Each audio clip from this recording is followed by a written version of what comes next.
Big poppin', money in the bank, coming, dropping a deposit. Having it my way, so I got these bitches watching. Steady getting to it, couldn't fit it in my pocket. Flexing everything, baby, tell me big poppin'. Money in the bank, coming, dropping a deposit. Having it my way, so I got these bitches watching. Steady getting to it, couldn't fit it in my pocket. Flexing everything, baby, tell me what the topic. I specifically said, Henny, put yourself on the screen, and I still didn't manage to put myself on the screen properly. What's poppin', everybody? Welcome back to the bar. It's your favorite goss and doctender, that girl Henny. And today we are going to be pouring up on something that I am calling rush hour rounds. Okay, it is 5:30 over here on the East Coast. And that means that on the East Coast, there are people that are sitting in traffic battling to get home. Show me the way to go home. All right. And that means that it is what? 2 o'clock? Yeah, 2:30 on the West Coast. And overseas, it is nighttime. Okay. People are in bed. But over here, it is the rush hour. So we're going to pour up. And if you are trucking down the highway, then this is going to be something that you are going to enjoy. But don't expect it every day, okay? Don't expect it every day. I'm testing this. But anywho, welcome to Rush Hour Rounds. Today, we are going to be getting a little bit into DJ Akademiks and Charlamagne Tha God, because these two are going at it. And this was something that I did not expect to see coming. I did not see this one coming, okay? But when Akademiks started breaking down some of these ties that Charlamagne Tha God got, it made perfect sense to me as to why this was going down the way that it's going down. Also, if you follow me over on Official That Girl Henny over on Instagram, then you know that I have been posting Dr. Candice Matthews. Now, some of y'all already know who Dr. Candice Matthews is in the chat. Shout out to y'all. Drop them hammers in the chat for Dr. Candice Matthews. But I have been covering her. But there's something that I'm noticing that people are asking, and it's a repeated question. Even though the last video I put up, if people watched it, they kind of got an understanding of who Aubrey Taylor is. Well, we're going to get a little bit into the history of Dr. Candice Matthews and Aubrey Taylor, and why every day she gets on Instagram and be like, "Oh, Aubrey, you ugly bitch," and then starts cursing him out.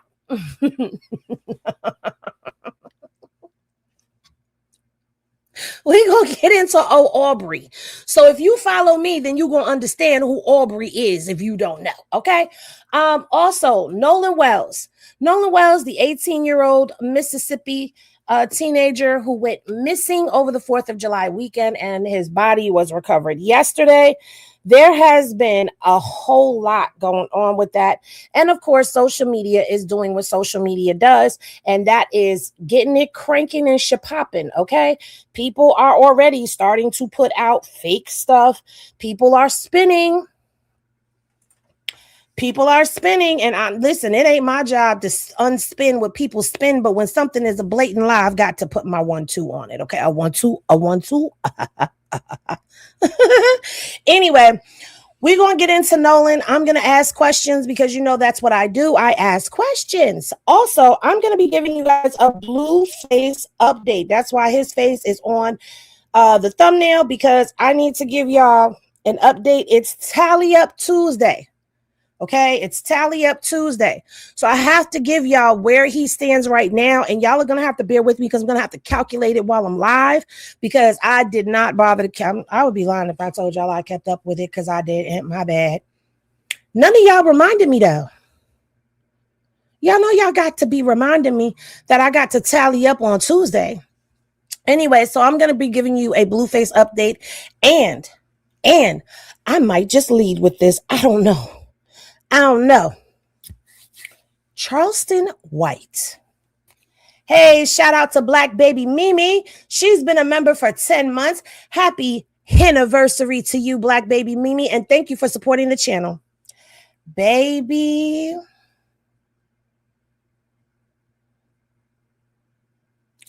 Let me tell you, Charleston White is being accused of S.A.ing his cousin. Dun, dun, dun! Did y'all hear that? Henny glasses in the chat if y'all didn't know. Butterflies if you knew. Ha! Happy 27-month anniversary to Wilson Vibes. She said, "I'm here for Tally Up Tuesday." I know. I know. Anything Dragon Blue, Dragon Whack, you can find Wilson Vibe in the chat. Hey, look at me, bars. Bars. Okay, so I'm seeing a combination of Henny glasses. So there's some people out there that did not know, and then there's some people that did know. Well, I don't know if y'all know, but OG Murder, man, I got to take my glasses off. They're not sitting right. Oh, I miss these glasses. Y'all remember these glasses? Remember I broke them a long time ago? I thought I fixed them, but I didn't. I was trying to look studious today. I was trying to look studious. OG Murder took his shoes off and put both his foots on Charleston White's neck, and he's been standing over him twinkle toeing. Baby, we gonna get into it. And in all honesty, I think I may want to start with OG Murder. Oh yes, I think I want to start with Murder. So let me go ahead and let me pull up OG Murder before we get the screen how I like to scream. Because when I tell you I liked his breakdown, it was quick, it was to the point. And baby, he was on point. I said, oh, this is what we doing? This we doing, Charleston? Okay, so let me go ahead. Let me pull this over here. And I got a lot of windows open. I'm going to have to close some of these windows down. Okay, where am I? Over here. So I could close this. Let me close some windows out, guys. It might start getting janky with y'all. Okay. It's good. And it's cool. All right, let's get the screen right. And let's pull up OG Murder. It's Murder. And let's break it on down because, baby, not Charleston White was touching on his cousin. Okay, so a little backstory. In case y'all didn't know, OG Murder and Charleston White, it's no love lost between the two of them, okay? And so, of course, you know when there's no love lost between people, you know they on top of it, okay? Something happened, they on top of it. That's just like me, you know, if I decide I want to, stand on old 3-finger duty shooter's neck, I can and I will, okay? So what happened was this cousin sat down and she did a podcast interview. And the cousin brought paperwork, documentation to back up her story. But what OG Murder did was he went and pulled up any clip of Charleston White that sounded suspect and suspicious and put it together with the story. Y'all ready? Let's go. I ain't never had one allegation. And I'm telling you, I ain't never had one allegation. And I ain't got one allegation. Not a one. Ain't nobody said. Did y'all hear what he said? He said, I ain't had not one allegation and I done took Kuda box. He done took Punana and he ain't got not one allegation. You sat up there in an interview and admitted to basically grape. I'm knocking everything over. Disgusting. He done nothing. Ain't nobody said he done nothing. About 11 or 12. And we was in my Indian house. Charleston had just came home from TYC.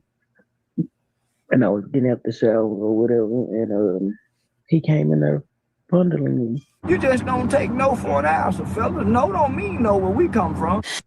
Do you hear that? She said she was 12 and she was coming out the shower and he began to inappropriately touch her. And then you have the clip of him saying, no don't mean no. Where he come from? You want to know what's interesting, though? There is a woman that I'm interested in talking to. She claims to be the younger cousin of Charleston White. She said when she was 11 years old and he was 19, he he messed with her. Did you hear about that? It got Bill Cosby. You won't get me. Yeah, this is going to be an interesting one. Again, shout out to OG Murder. Y'all make sure y'all go follow his channel. Though there is a woman that I'm interested in talking to. She claims to be the younger cousin of Charleston White. She said when she was 11 years old and he was 19, he messed with her. Did you hear about that? Yes, someone did come out saying that happened as far as, cousins playing with each other. Around what age were you when this all happened? About 11 or 12. And we was in my auntie house. Charleston had just came home from TYC. And I was getting out the shower or whatever. And he came in there fondling me. Yeah, I believe so. They whoop. They took, nigga. We were boys doing that. Yeah, we were little bitty boys doing that. He said some bitches need their ass whooped and some bitches need their punana took. And we was little bitty boys doing that. Disgusting. I didn't make this ninja famous because I didn't talk about him on my platform. This is the first time I'm ever talking about Charleston White, and it'll probably be the last unless some type of allegation ends up going through the courthouse and the system, or he's going down, baby, down to the click. That's the only time I'm going to talk about him. And the only reason I'm talking about him now is because this video right here, the way OG Murder put it together, it shocked me. But y'all know I got to stop and give the commentary, okay? Can't judge me for what I did as a kid. He kept telling me that we was playing house. Everybody do it. And then you 11 years old. You're 11-year-old little girl, man. What are you thinking at that time? Were you scared? First of all, playing house is dead. Everybody was playing house, and that was an open door for children who were predators themselves to prey on other children. Let's call things and spades and be honest.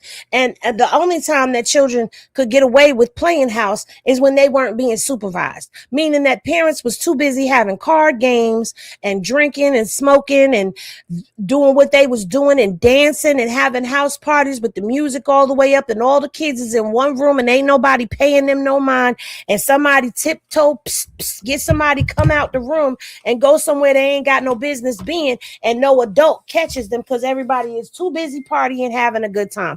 I'm calling it out. Or children left at home alone, unattended. Yeah. Y'all better be checking on them kids. Don't be leaving them kids just because they in the room and that's their cousin or whatever. Listen. Kids get too quiet, you better go tiptoeing and seeing what the hell they doing. I ain't never had one allegation. And I'm telling you, I ain't never had one allegation. And I ain't got one allegation. Not a one. Ain't nobody said he done nothing. About 11 or 12. And we was in my auntie house. Charleston had just came home from TYC. And I was getting out the shower or whatever. And somebody saying it now, though. Fondling me. You just don't take no for an answer, fella. No don't mean no where we come from. You want to know what's interesting, though? There is a woman that I'm interested in talking to. She claims to be the younger cousin of Charleston White. She said when she was 11 years old and he was 19, he 11 years old. You're 11-year-old little girl. And of no nature is walking. Come over here. And when you know where we come from, you just don't take no for an answer, fella. No don't mean no where we come from. You don't really ask for. Yeah, you don't know how to ask for no more. Can we come over here? And when you come over here, you go get. Yeah, whether you want to or not. You don't ask for. No strong man of no nature is walking around this asking for. Getting permission for the no. Didn't you hear what President Donald Trump said? You just walk up and you grab it when you're a man of our caliber of nature. Yeah, you don't ask for it. You just walk up and grab it. First of all, let me say this. A mutual understanding and somebody who is consenting is not going to tell you stop, no, and don't. A person who is intellectually on the same level as you can tell you stop, no, and don't. But when there is a power dynamic, a 19-year-old to an 11-year-old, that's different. There's a power structure there. You get what I'm saying? I don't know where he come from, but let me just say this, and let me say it very loudly to the fellas in the back that might be sucking up and sopping up some of this mentality that Charleston White has. No means no. Stop, no, don't. Means stop, no, and don't. It doesn't mean don't stop, keep going. It means stop, no, and don't. They love it. They got Bill Cosby. You won't get me. I had watched one of his videos recently because I had heard about how he was on there making jokes about when we was little, we used to have sex with our cousins. She said she saw him on the internet cracking jokes about people having sex with their family. And that's what made her come out and say something. See what I told y'all? He do be doing that, bro. He cracked a lot of jokes like that. I always say, bro, certain ways people play, the only way you can play like that is if you'll do that. The shame keep them quiet. Took a whole lot of. We were some ruthless taking money, but it ain't no evidence of it. This is deplorable. He's speaking like a true predator. And he been speaking like this and ain't nobody called it out till now. See, I don't watch Charleston White. I don't judge with him at all. So I don't watch him. So I'll be missing stuff that he be saying. I don't keep a tab. But he's been saying stuff like this on the internet, and there's people out here. Nah, man. There's people that are subscribing to his ideology, that idolize this man. I don't understand it. I don't see how you could idolize this unless you're like, I don't know. And I'm not talking about, associations or whatever. I'm talking about people who actually be on everything that he do. Whoop the woo, whoop the woo.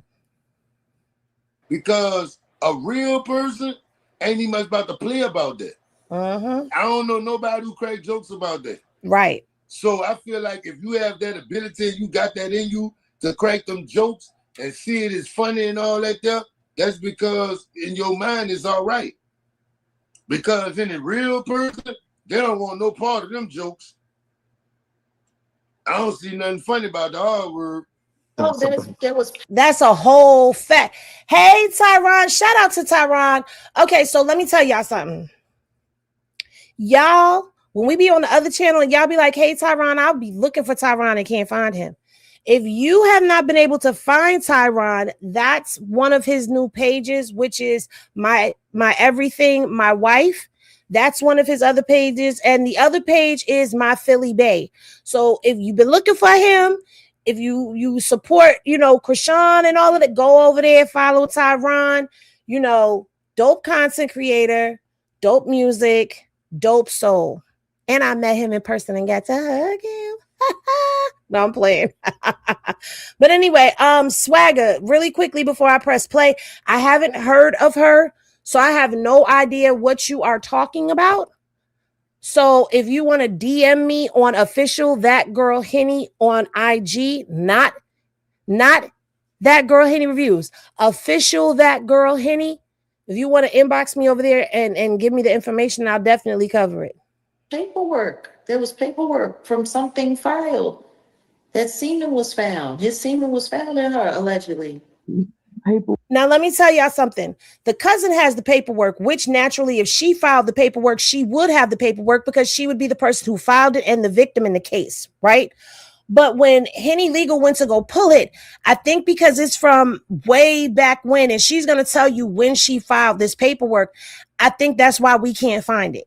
So she has the documents though. And obviously this podcaster that she sat down with, and I don't know who he is, but if anybody knows who it is that she sat down with and talked to, please let me know. I think it's from like 1995 or 4. It's definitely not going to be something that we could pull up in the system, okay? Because they didn't start electronically putting things in the systems until probably like the 2000s. So it's not there. Like, I can't find it, but she got the paperwork and he's seen it. What happened, but just what I wanted to reveal because I didn't feel like everything was appropriate at the time. We got district clerk office paperwork here now. So district clerk. Thursday of November 1998 choice. Okay, so November in 1998. So yeah, we did that access to that information. You probably have to go to that courthouse to get it. It probably wasn't electronically moved over, but he's confirming that it is coming from the clerk. So he's confirming the authenticity of this paperwork. White signed a court order arrangement to now or anytime after the day above contact the victim, Shalondra Price. Fine was 11 years old of age when contact was made. Sexual direct penetration was made. Defendant has previous convictions prior to current event. Paragraph 1 states the test was positive for defendant's semen. Pause.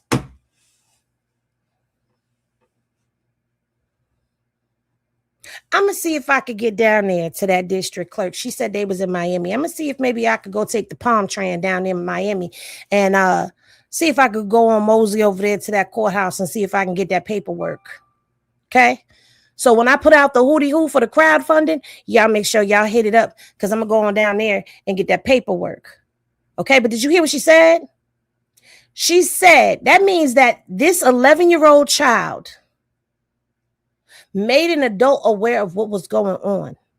That means that an 11-year-old child had to go through a rape kit. Do you know how humiliating and violating it is to go through a rape kit? And she did that at 11 because how else they going to find his semen inside of her? Jeez Louise. After this, anybody look, See?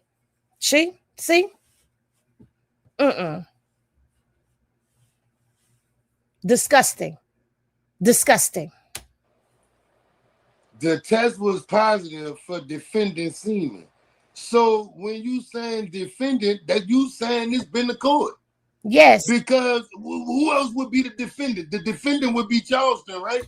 And let me tell you another thing. Oh, you know what? I'm not even going to waste my time to go down there because I just thought about it. It just hit me. I don't know why it just hit me.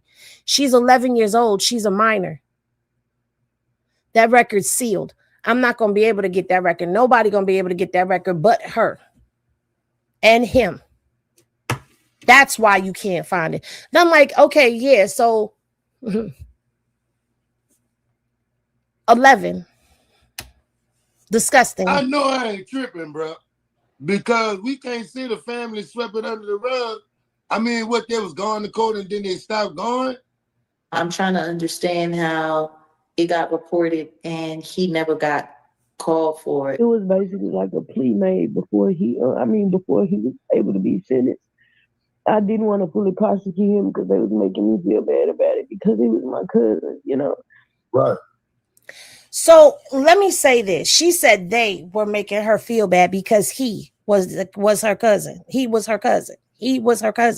So that part of the statement is telling me that the family made her back off, more than likely, allegedly. That's what I need to say. It sounds like, it appears to me. There we go. That's the safe legal way to say this because we got to be politically correct over here, okay?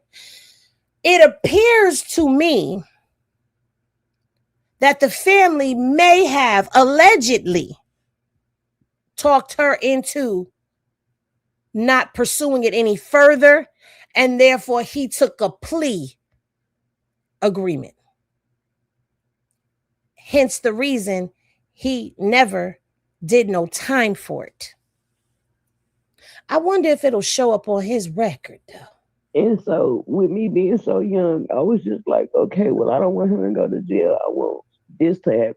He's done a lot of things, and he's been involved in a lot of things that he doesn't seem to go to jail for. So, I mean, we got everything from the detective's name to the signature of the district clerk. I mean, I don't know. And this says, this is crazy. This is crazy. He been tested positive for the semen, all matched up. Direct penetration, sexually direct penetration was made. Defendant has previous convictions prior to the current event. Paragraph 1 states the test was positive for defendant semen. This is crazy. So you know what bothers me about this? I'm going to tell you what bothers me about this. I get it that she was a minor, but I want to know why why didn't the state pick up this case and pursue charges? Why the hell was he allowed to take a plea? In my humblest of opinions, people who commit SA, R word, M word on children, on minor children, should not be allowed to plea out and should go to jail for the rest of their lives and face the firing squad. That's just my opinion, okay? Women who get raped by men, I'm sorry, I got to get myself out of that because we grown, okay?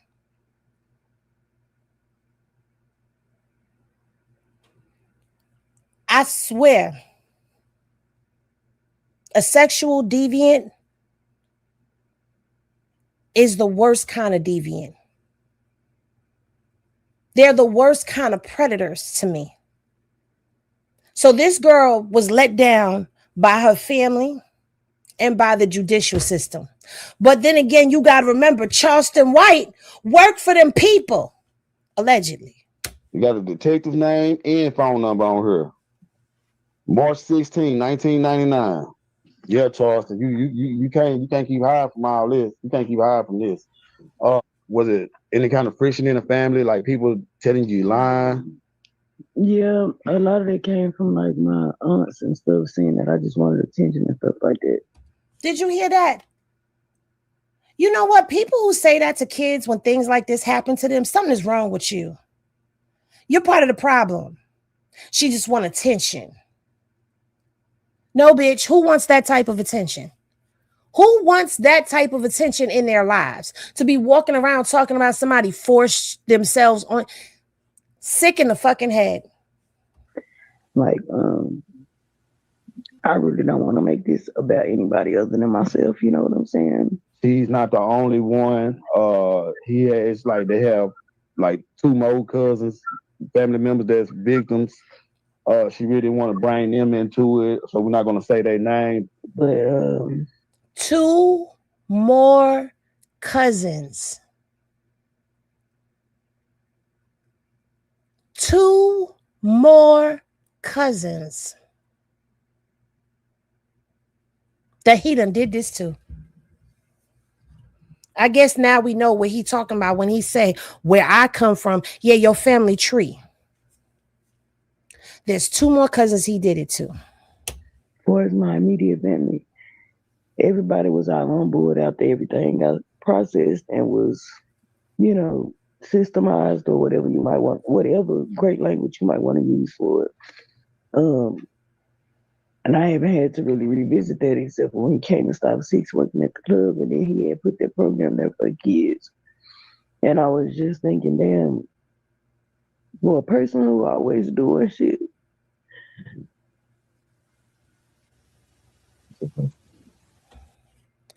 He went to a program.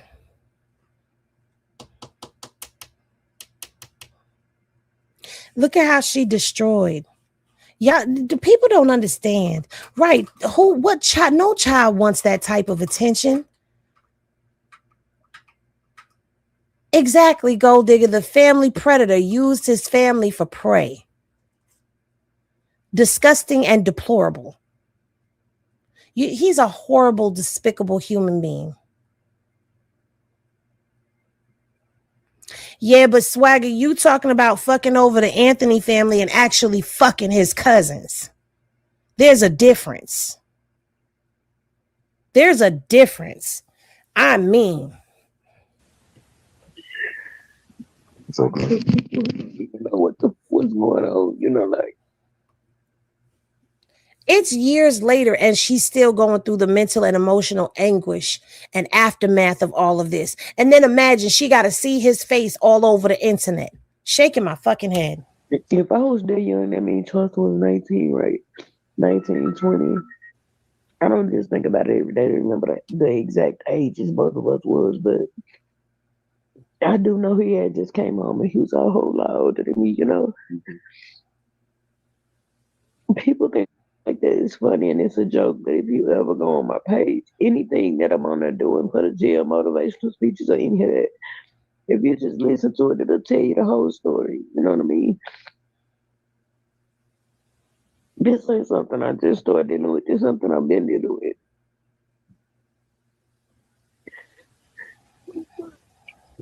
Take your time. Somebody said, say, man, it's a video of you going around say you, your 9-year-old cousin when you was 19. I said, so? Who give a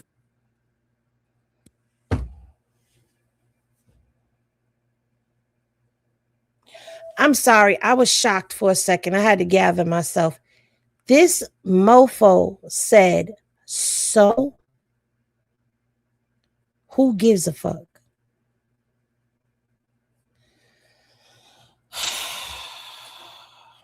getting ready? Talking about she was 40 years later?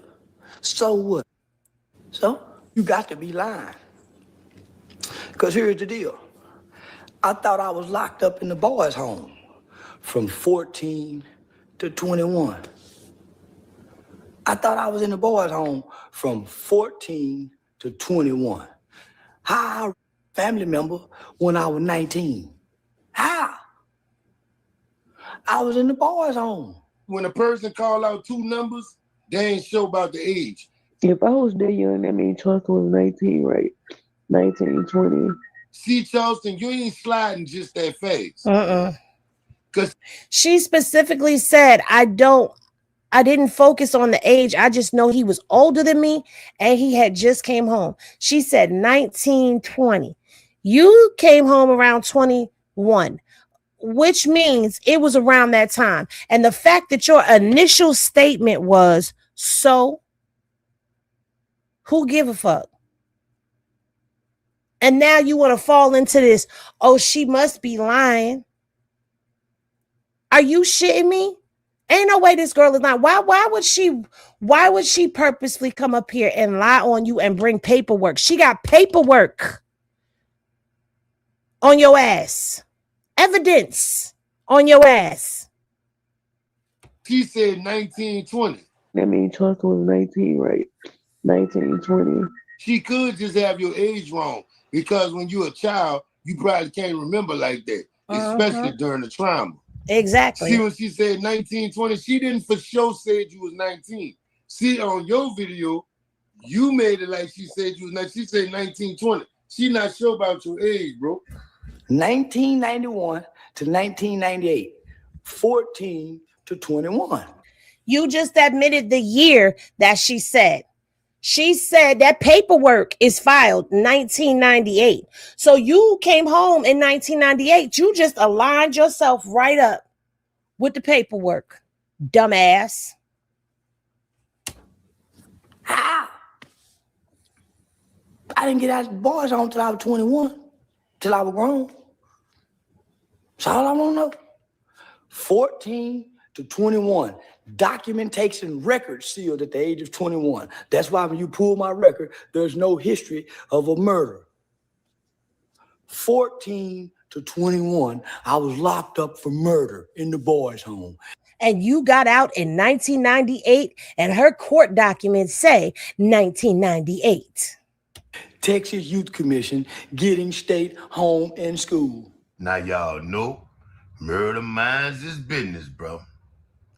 But Charleston lies so much. I had to go do a little research, and I found out a few interesting things. How much time did Charleston White do? Charleston White served 6.5 years in a Texas juvenile facility. He was sentenced to 12 years under Texas juvenile determined sentencing laws for his involvement in the murder at age 14. He served his sentence at the Giddings State School, part of the Texas Youth Commission, from 1991 until he was released just before his 21st birthday. Just before his 21st birthday? Boom. That means he was 20 years old. But it says his 21st birthday in 1998. That girl ain't lying. She ain't got no reason to lie on him. Now, what does all this mean, y'all might ask? First of all, he keeps saying he was in jail from 91 to 98. That's 7 years. Charleston, you only did 6.5 years, right? Now, if you notice the part I had highlighted right there, it said he served his sentence at the Giddings State School, part of the Texas Youth Commission, from 1991 until he was released just before his 21st birthday. You caught that? You was released before your 21st birthday. You keep on saying you was in jail from 91 to 98 like you did 7 years. Now, see, what this means is you putting yourself at 21 years old. But if you read the highlighted statement, it says you was released before your 21st birthday. Meaning, when you came home, you was 20. You got it. 20. Ain't that what your cousin said? You was 19, 20. Period. But you jumping around here doing all this like I was 21. I was 21. Well, I was in the boys' home till I was 21 years old.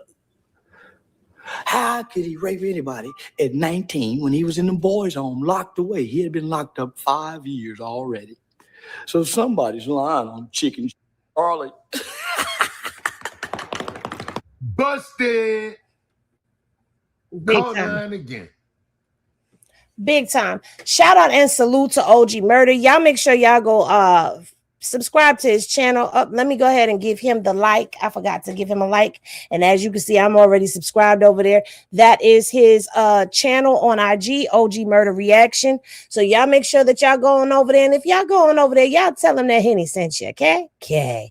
Now, moving right along on to the next piece of business on the table, we're going to get into a little bit of Akademiks and Charlamagne Tha God. Now, I'm not going to hold y'all. I have not sat and watched hours upon hours of videos for information on this, but I have glanced at and heard, and I heard from what I feel enough.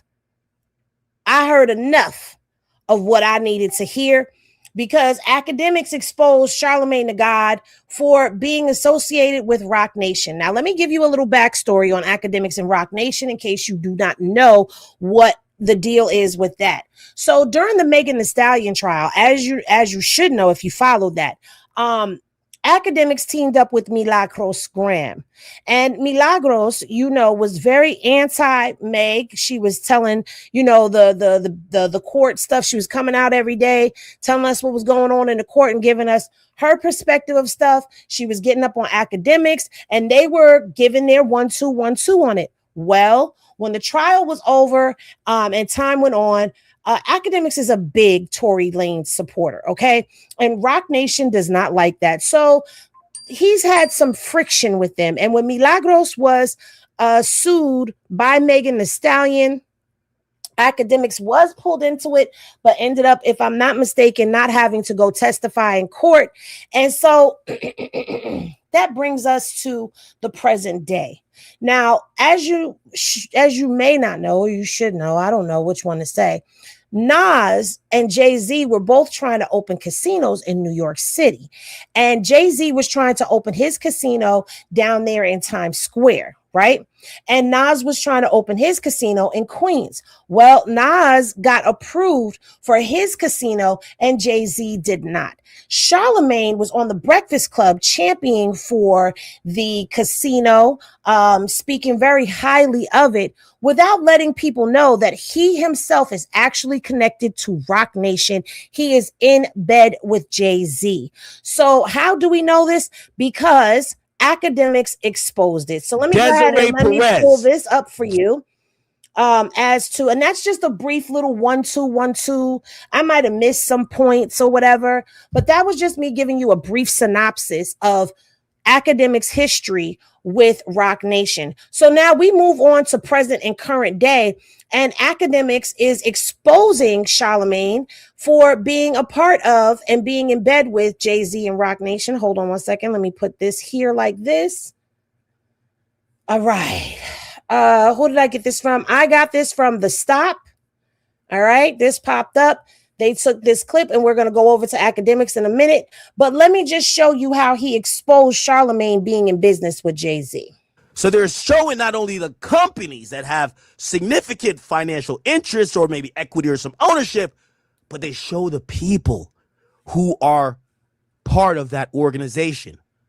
I scrolled down a little bit more, and under Roc Nation, it reads these names: Sean Carter, Desiree Perez, Jana Fleshman, Angela Rye, Alicia Keys, and that's not my motherfucking media goat, Leonard McKelvey, aka Charlamagne, not under the Roc Nation banner. No, we got him, y'all. We got him, y'all. I refreshed this page 40 times. I couldn't believe it. No, under Roc Nation, Leonard McKelvey, aka, it says, known professionally as Charlamagne Tha God. According to how they tried to submit this to the New York State government, they claim that Leonard McKelvey was a part of whatever Roc Nation was going to do. All right, y'all. Akademiks just seems to have landed the next big blow you against guys, his former something friend is wrong with turned my foe, computer. Charlamagne Tha God. I'll be So right everybody back. knows Don't this is leave. an impending media war between the old media folks, the guys who work every day from 5 to 11 a.m. and I can't do nothing. Have a radio show on Power. I'll be right back.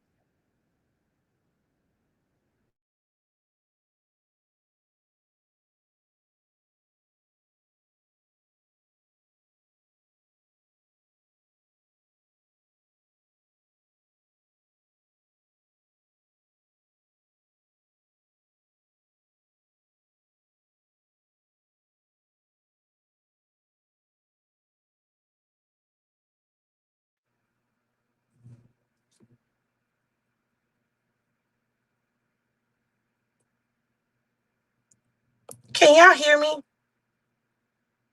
What the hell?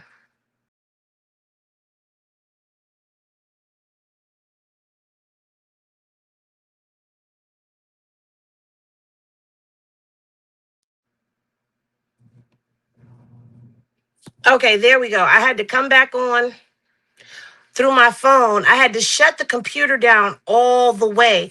Now, let me just tell you, I find that awfully suspicious that all of a sudden my computer wants to freeze up just as I'm speaking about, Mhm. But I'm also not surprised because every time I open my mouth to talk about two particular people, I always find myself having issues. And you do know that one of Jay-Z's mentors is over YouTube. Now, y'all witnessed it for yourselves what just happened. That's not a coincidence, okay? But if you've been around, you know that this comes down, this happens all the time. Whenever I talk about Jay-Z, Roc Nation, and sometimes when I talk about Diddy, that's why I don't really talk about them over here, because this is what happens. All right, I'm coming back onto the screen through the computer. All right, there we go. And I'm back. And I'm back. All right, so there you have Akademiks exposing that Charlamagne Tha God is all up in Roc Nation records, okay? But that's not all, because what Akademiks alleges next is that when he got on the phone, now pause for a second. Charlamagne is like Akademiks' hero. Okay, Akademiks highly looks up to Charlamagne. For those who don't know, because like I said, the age range of my channel goes from 15 to 65 up.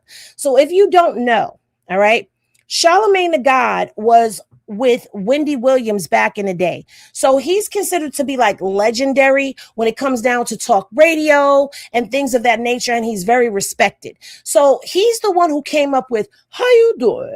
on the Wendy Williams, that catchphrase. That was Charlamagne. And if you don't believe me, ask any New Yorker that's in their 40s. Okay, that maybe their late 30s, but ask them that's in their 40s. They're going to tell you the same, that Charlamagne Tha God was over there. And honestly, and I'm not trying to be funny, if you in here from New York, let me know if I'm lying or telling the truth. Let the people know, as a matter of fact. A lot of us did not know whether or not Charlamagne was, "How you doing?" while he was over there with Wendy, because he was a little suspicious. He was a little suspicious. I'm not gonna lie to you. He was a little suspect. You can't hear me? Okay, I thought you were saying you can't hear me. I was about to say, what the hell? Not they done cut my mic now. Okay, see, Peggy is OG from New York. She said facts. We didn't know. We didn't know.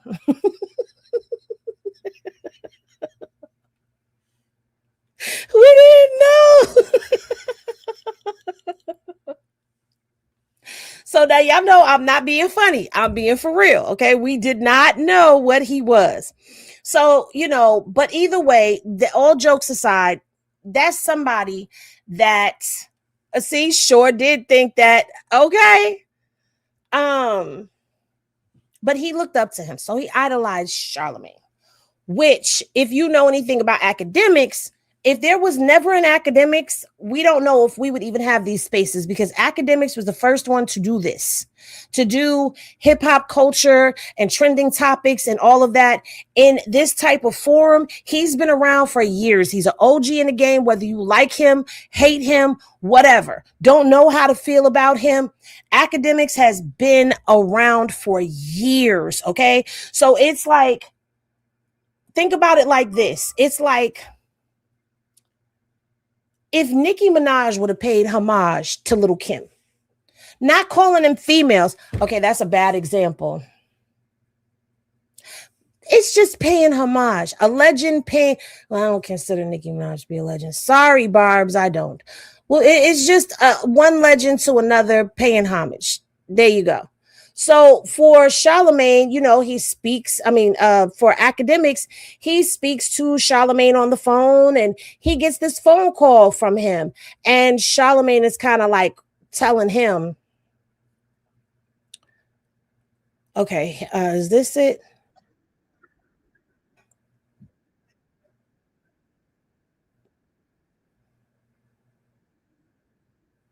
Hold on.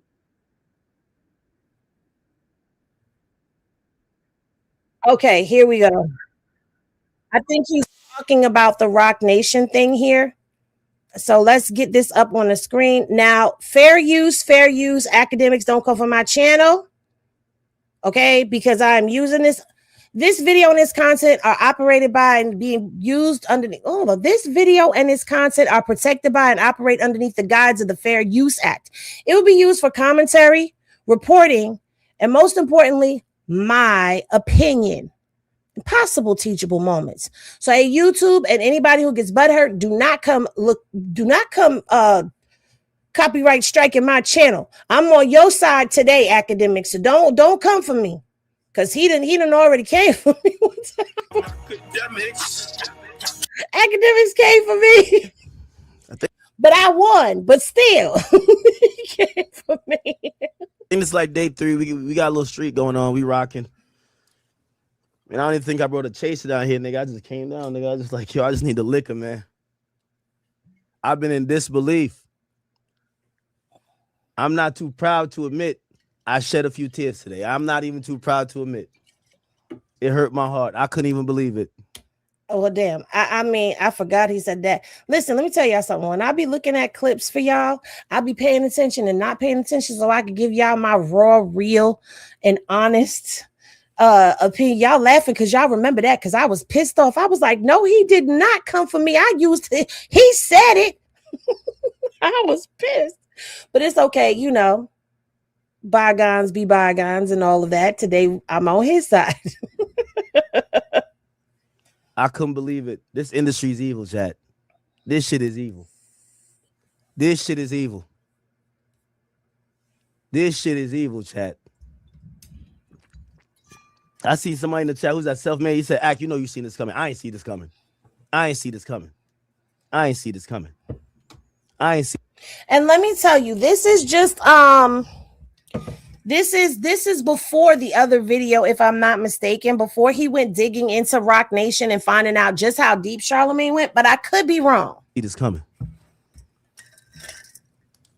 You know, I'm still a fan of this here culture, like I hope you are. I still get a little giddy when I see my peers, my, people I look up to when they call my phone. I'm like, oh shit. I walk out of a restaurant. Oh, I got to talk to, it's my guy, somebody I look up to. I'm glad, like, we're peers. I never think that that's some Trojan horse shit. Damn, he really does look hurt. He looks like his whole world exploded and someone took his best friend. Let me zoom in on his face so y'all can see it clear. He do look like he lost his best friend. Look, and he's drunk. Akademiks is back drinking, y'all. Look, Charlamagne, you done took him back to drinking on stream, and he said he wasn't gonna do that no more. I don't know if he's still. I don't know. Let me shut up. Because I would never operate like that. That's just not in my character. Let's just keep it on him. It's not in my character, man. Let's keep the stream on Akademiks' face.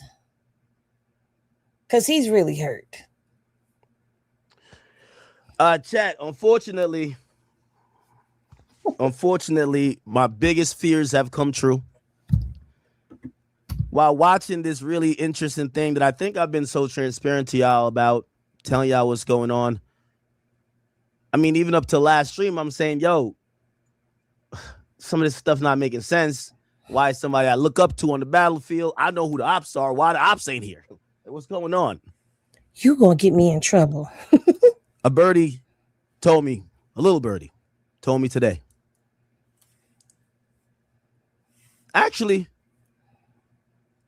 I'll be very blunt. You know what? I'm gonna speed him up because he taking too long for me.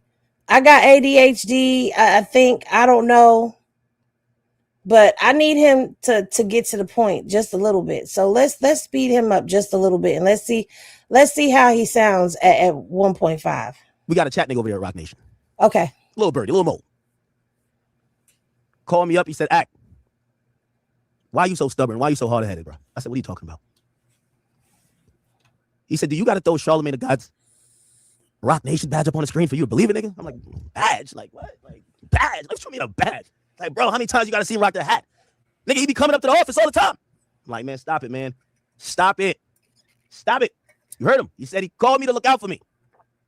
If that wasn't the intention, that's what we call a Trojan horse, right? You know the whole story? Where I think it was like, was it they sent a gift. It was the horse, but it had the soldiers in the horse. They took the gift. Like, oh, great. They didn't look inside the horse. Of course, they waited till nighttime. Everybody jumps out the horse. They kill everybody because they're sleeping. The Trojan horse. Basically, you got to rock your opponent to sleep. I'm like, nah, that's fairy tales. Like, no. My biggest op wouldn't send my biggest idol to rock me to sleep. No way. Fuck no. Why wouldn't they, though? Akademiks, why wouldn't they send your biggest idol? They know that that's your biggest idol.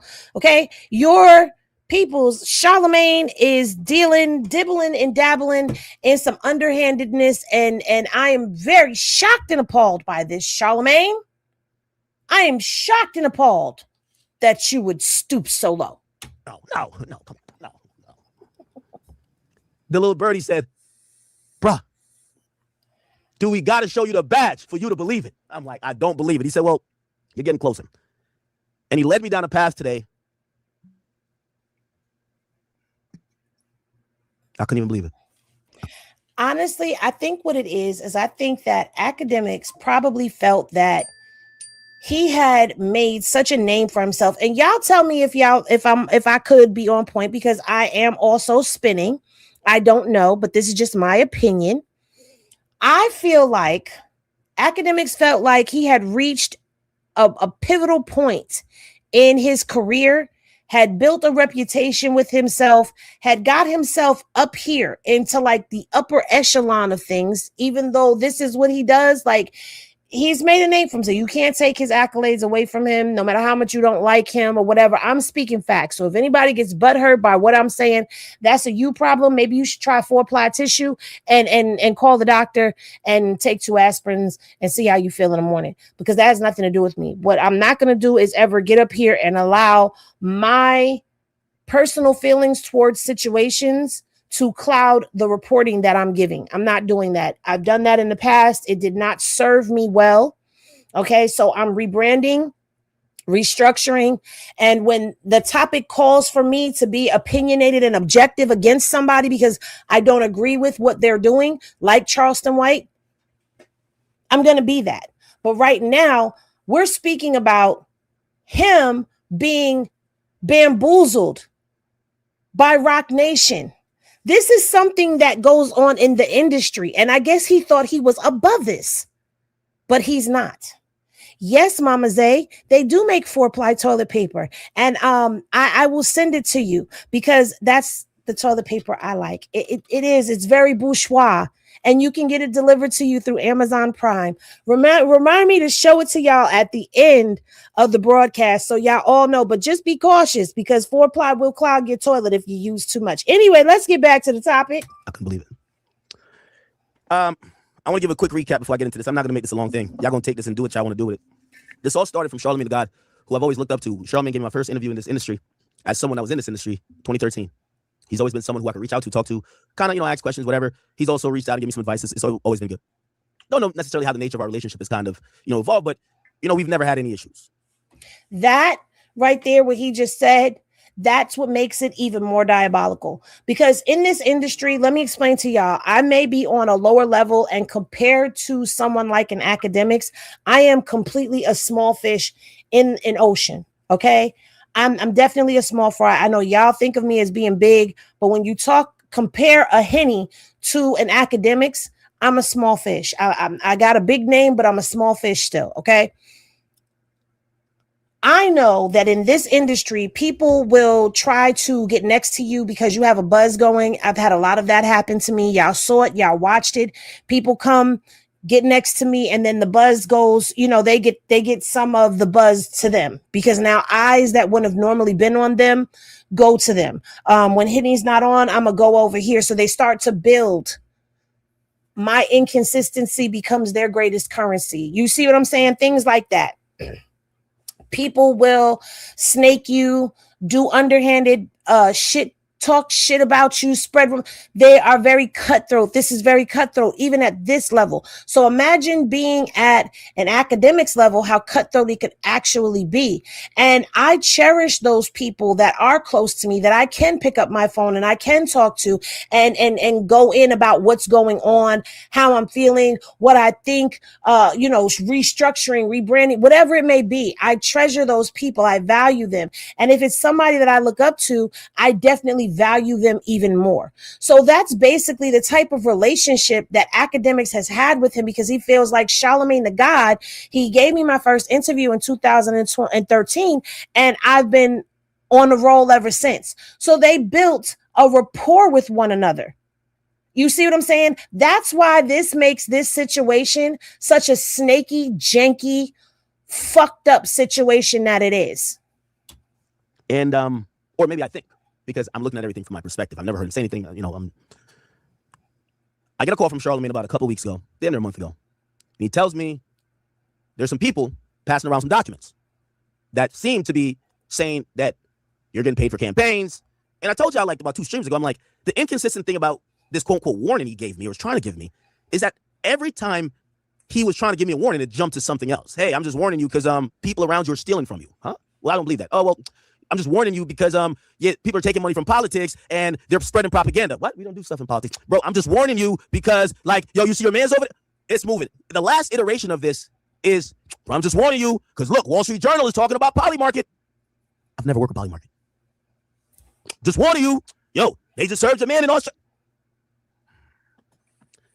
Now, I think I've been open and honest. And I think that's what's always going to be, I always said, my friend's always going to be my downfall. It's never an enemy. But that's why I think Roc Nation tried to use a friend. Or someone I think is a friend. He's not your friend, Akademiks. Let me say this. I don't think that he'll ever see my podcast. So let me just say this to the people that will. Anyone that will hobnob, this is why, you know, in this industry, I started kind of like being like, oh, well, you know,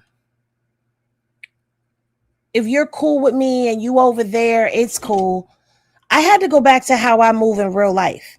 In real life, if you know that somebody shits on me, fucked me over, did some bullshit, you know I don't fuck with them, and you fuck with me hard body, you shouldn't be fucking with them. And if you don't fuck with somebody that I fuck with hard body, like if I fuck with you hard body and you don't fuck with this person over here, I don't fuck with them neither. You understand what I'm saying? There's a reason why it has to be like that. There's a reason why it has to be like this. Because look, he's thinking that's my friend. Charlamagne is like, I can get at him. Now, regardless to what, you know, we don't know. These are allegations. I have no proof of this. This is just an allegedly, heavy on allegedly. We don't know if they have dirt on Charlamagne. And so they're using that dirt on Charlamagne because they're in business together. Go over here and do this or else. We don't know. But a friend is never going to snake you in any magnitude. You understand? Like a friend is never going to set out to be deceitful to you. So that's not your friend. I repeatedly questioned Charlamagne what he was trying to even warn me about, or what he was trying to say, or who he was trying to warn me for. Are you trying to say because I'm cool with Drake? Are you trying to say because I got a OVO chain? Or are you trying to say because I'm cool with Grant? Or are you trying to say because like we rock with Steak? What is it? Couldn't get a definitive answer for nothing. Who is it? Couldn't get a definitive answer for anything. I stopped him in his tracks. I said, I know where this is coming from. It's Roc Nation. You know, he says to me on the phone, why would you think that Jay-Z would even think about you? Like, he's too high up. He don't think about you. He don't think about Drake. He's too high up in the sky. That's bullshit, because if Jay-Z did nothing else when he came out and he did that freestyle, he let everybody know that he is definitely paying attention and he has smoke with Drake. And so Akademiks has smoke with Drake. So now do y'all see where this is going? Akademiks is entangled with people who Jay-Z don't fuck with. He don't care about nothing. A week later, I see Jay-Z on stage. He's rapping about everything Charlamagne told me in the conversation. Odd. Charlamagne tells me, yo, man, Roc Nation wouldn't have no problems with you. I said, really? So now I'm like, this is like gaslighting. I'm like, maybe I'm just making this shit up. So stop bringing up some actual proof. Hey, you know, I did an 8-hour deposition. They're typing in the background. The lawyer saying, send this to Desiree, like da-da-da. Charlamagne does me one better. Remember, my downfall will always be my friends, never an enemy. Charlamagne says, Ak, if I get you on the phone with them, would you do it? I said, if you do it, of course. You're my mans. You're my media idol. He said, I'm going to call up there. He said, no, I'm going to bring this to the extreme top. I said, what you mean? He said, even if I got to talk to Jay, I'm pretty sure Jay don't know nothing about what's going on. But if I got to talk to Jay, I'm going to talk to Jay. First thing I'm thinking, like, damn, you could call Jay? All right, whatever, cool. I'm like, maybe I'm still like a little nuts. You know how Drake said in that song about J. Cole? He ain't call me back? Still waiting on the call back. He had said Monday. It's been like 3 Mondays after. It's okay. But anyway, as the twists and turns are happening, and now they're talking about Poly marketing, Aiden Ross, and now, you know, I think they're kind of lessening off of the Drake stuff, and then they throw his name in there sometimes, like, well, Drake rapped about Poly market. I'm like, a lot of this is surrounding, like, gambling. Right. I thought that was hypocritical. I remember Charlamagne, who was advocating for Jay-Z to get a casino in Times Square. Again, this is before he actually went deep diving into the people who are a part of that whole thing and pulled up, or maybe it might have been later on in the stream, but you see how this is a whole story unfolding. But the birdie, the Roc Nation Mo, who hit me, said, Ak, it gets deeper than that. This is what they said. They said, did your media idol, your buddy old pal, did your media goat, the guy you call a friend, did he tell you his full involvement with Roc Nation? I said, full involvement? Nigga ain't got no involvement. Nigga, he said he called me as my friend. He said, we're friends. He said, we're friends. What's that song go? Friends are forever. Like, I'm like, we're friends. They said, Ak, you're too smart to be this dumb. I said, what do you mean? Because I don't like when people tell me things about my friend. If my friend had any association to these people, my friend, when I'm squarely telling him on the phone, I think my issue is with the biggest ops, which happens to be these people, my friend would tell me, I ain't gonna lie to you, gotta let you know, I work with your ops. My friend will let me know that. My friend will let me know that. Your friend would let you know that. He's not your friend. Yes, they are. He's about to go through there. Take him through there. Take him through there. They're going to take him through there. They definitely are. My friend will let me know. My friend will let me know that. My friend. The person says to me, you're too smart. Your name is Akademiks. You're too smart to be coming off this dumb. He said, go do your due diligence. I'll point you in a slightly right direction. Figure it out. Well, not gonna lie. I took interest in that. And today, I dispatched the entire team. I tell Grant, grab like 50 clippers. I tell my other man's over there, yo, we're getting on our reading shit. Let's figure it out. God damn, he got 50 clippers? Shit. Dispatch the entire team. We need to get to the bottom of this shit. And chat, less than an hour of searching, my heart fell to my stomach, gang. I couldn't believe it, chat. I couldn't believe it. Now, I know this is a style of Jay-Z, but I hate to put my own mans on the Summer Jam screen. But we got to go back. Yeah. So if you don't know, you guys can go you're going to see a link. Keep in mind, my friend, who's calling me to put me on game, when I tell him where I think this is coming from, yo, Charlotte, my biggest ops, yo, bro, the Roc Nation, I think it's all Roc Nation, bro. Look what they did. You know what he says? I think you're bugging. He says he has no connection to them, no ties. But because he fucks with me, he can make a call up there. To help his friend out. I'm like, oh, really? You'll be Minister Louis Farrakhan for your friend? It's my friend. It's Charlamagne Tha God, Leonard McKelvey from what is it, Moncks Corner, South Carolina. That's my guy. I've listened to him for 20 years on the radio box. That's my friend. He tells me he has no affiliation. He's calling me because at times when people were trying to do him in, I called before the person could finish telling me the bad news. Charlotte, yo, look out for this. Here's where it's coming from. This person, that person, this person, that person. Bro, handle it quick. Don't let it make it to the media. I got you. You're my friend. See, this is a prime example of when you are a friend to somebody and they are a frenemy to you. So he's going to go through that whole portion of exposing and all of that. Charlamagne being a part of all of the affiliate, because here it goes right here. So we're going to skip ahead past that and we're going to get to the next portion of programming that he goes into. Okay, so we've already seen that. We've already been there. All right. For all the YouTubers out there, I know y'all going to be like, nah, I just did some AI shit. Nope. I'm going to walk y'all through it. Where y'all going to go to? Okay? Y'all can Google it or y'all can just go to, here we go, nycasinos.ny.gov. It's a .gov website. You know I can't finesse this. When you go there, hit applicants. Okay, by the way, the three that won are here. Resorts World, that's Nas, Hard Rock, and Bally's. Okay?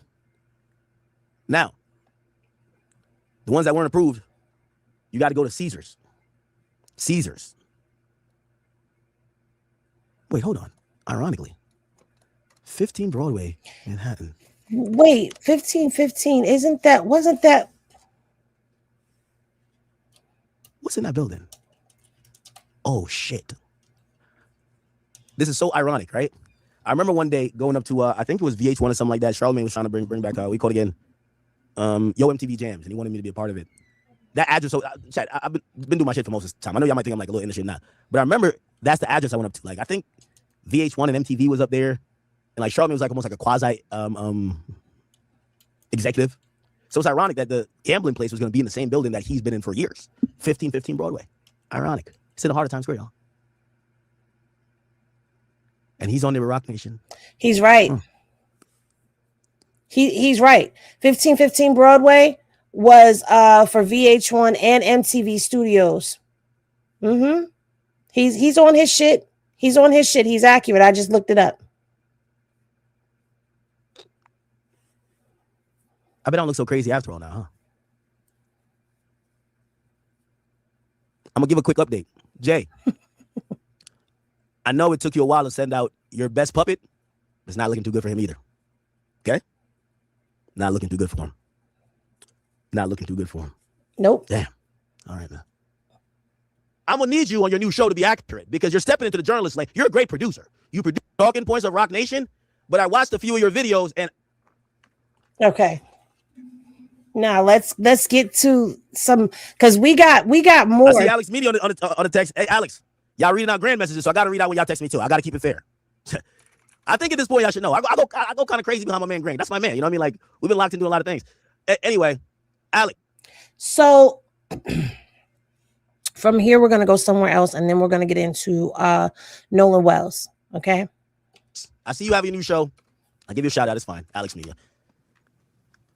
I don't know if Charlamagne miscommunicated to you the talking points of Roc Nation, but I watched a few of your videos, and I don't know if your new show doesn't have a wardrobe budget, but trust me, it was noticed that you had the Roc Nation hat on while you were talking about and saying the same shit that Charlamagne says, which are the Roc Nation talking points, and we just proved that Charlamagne is a Roc Nation goddamn employee, or at least he got money with them. He's getting some type of financial situation with them. They busting up bread. But it's interesting. You got your new show going on. You got the Roc Nation hat booming. How come I never seen this shit in Lids? How do y'all get one? And he's got on a Reasonable Doubt t-shirt. Don't tell me Charlotte brought this back from the office now. Did Charlotte bring this back from the office? You remember when Charlamagne would always rock some Roc Nation shit when Dame went there? I'm starting to think that, how come Charlamagne got also, I've never got a Roc Nation hat, ever. How does he have like the unlimited supply? Anyway, Alex Media, since we're now kind of clarifying what's going on, I'm going to need you on your new show to be accurate because you're stepping into the journalist lane. You're a great producer. You produce content. Shout to us at WTF Media Studios. Good job. But once you get on that mic and you start being a broadcaster, we're going to need some factual shit from you now, all right? Not that propaganda that Charlamagne is telling you to do on behalf of Desiree Perez and Jay-Z, okay? No. You seem to be running with what Charlamagne is saying and now moving it to Poly Market. Well, sir, there's nobody in hip-hop. Aiden ain't hip-hop, my nigga, okay? Like, when I mean hip-hop, he's not hip-hop media. Right. There's nobody in hip-hop that's even working with Poly Market. Yeah, it's Drake. I've never really heard of Poly Market. Don't even know what it is. And I ain't even going to dig to find out. Mention them, right, in a rap, but you can't point to any influencer, commentator, any even page that works with them. How come y'all argument has gotten to Poly Market? Why is Roc Nation moving y'all off on that script? Anyway, let's listen to Alex Media. Journal just released this report about the practices that these gambling casino sites are using. One of it. By the way, I'm going to need you to be a journalist too, Alex Media, and need you to ask Charlamagne, should Wall Street Journal have also ran an article about when he said verbatim that the casino would be the best thing for Times Square, New York City, the biggest city in the world. He said the casino that he had financial interest in under the umbrella of Roc Nation, that Sean Corey Carter and Desiree Perez had financial incentive in. That would be the best thing for New York City. But now his rhetoric, and your rhetoric too, which I think is directed by him, is now saying how bad casinos are. How does that work? How is Jay-Z casino going to help the community, but now other casinos are hurting the people? Right. Hey, Alex, anytime y'all want to just apologize to Grand, we'll just bring it back down, okay? I ain't gonna lie to you. Grand working 28 hours a day on y'all niggas. I'm not even capping. Shout out to Grand. Is that they are paying influencers to pretend to gamble online. Did they pay Charlamagne Tha God to give speeches at the town hall meeting, which still didn't work? Oh. He gave speeches at the town hall meeting. Whoa, I didn't know that. Hey, chat. Is Akademiks exposing him right now? Imagine somebody you look up to, and then they're using this site, let's say Poly Market. They keep saying Poly Market. Or Stake or whatever, one of these gambling casino sites. And it looks like they're winning. Looks like, oh shit, you use this site, you win all the time, you win big money. But they're making dummy sites where there's not real bets, there's no real money being lost. And now you're tricking your followers into gambling their money, thinking they're going to have the same chances as you. So it's like... Alex, I see you on the text. Hey, Alex, I'll call you. You're not going to get called. Listen, these days, after that call that Charlamagne did, everything... Listen, I might have to start recording y'all. I want to talk to y'all on the public airwaves because I'm thinking Charlamagne called me off his personal phone and had the Roc Nation burner phone in the background with Jay-Z chuckling like a camel and Desiree Perez giggling like a snitch, and they were listening to my convo.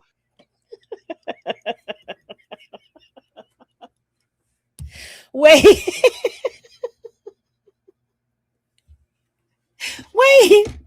Did he say chuckling like a camel and snickering like a snake? Like a snitch? And snickling like a snitch? Wait. Hey, yo. You got to chill. So from now on, let's talk publicly in front of the masses. No more private conversations because I talked to Charlamagne for 3 hours and he forgot one little detail. Hey, bro, did I tell you that when Jay-Z went to go get his casino, I was under the Roc Nation banner? Huh? What? Nigga, what the? Nigga, you know how quick I would have got the fuck over? Like, let me get the fuck on out of here, nigga. What the hell? Facts, because now, Alex, I see your right now, Roc Nation is Akademiks op. And that, listen, I am on Charlamagne Tha God. I'm on DJ Akademiks' side because this was very snakish of Charlamagne to do. But I don't want no smoke. I'm going on record to say I want no smoke with the Jigga Man. I want no smoke with you off topic. You off topic. Stay on topic. I want no smoke with Roc Nation at all. Okay? It ain't a play. Text, but I will not be responding via text. You have a show to promote anyway. I will call you and we could speak if you're down to speak. I don't know if Roc Nation has to give out the press. Maybe they got to give out the press details. But this is why I said, when Charlotte said, let's sit down, I'm like, okay, this is like some psyop. No, you don't.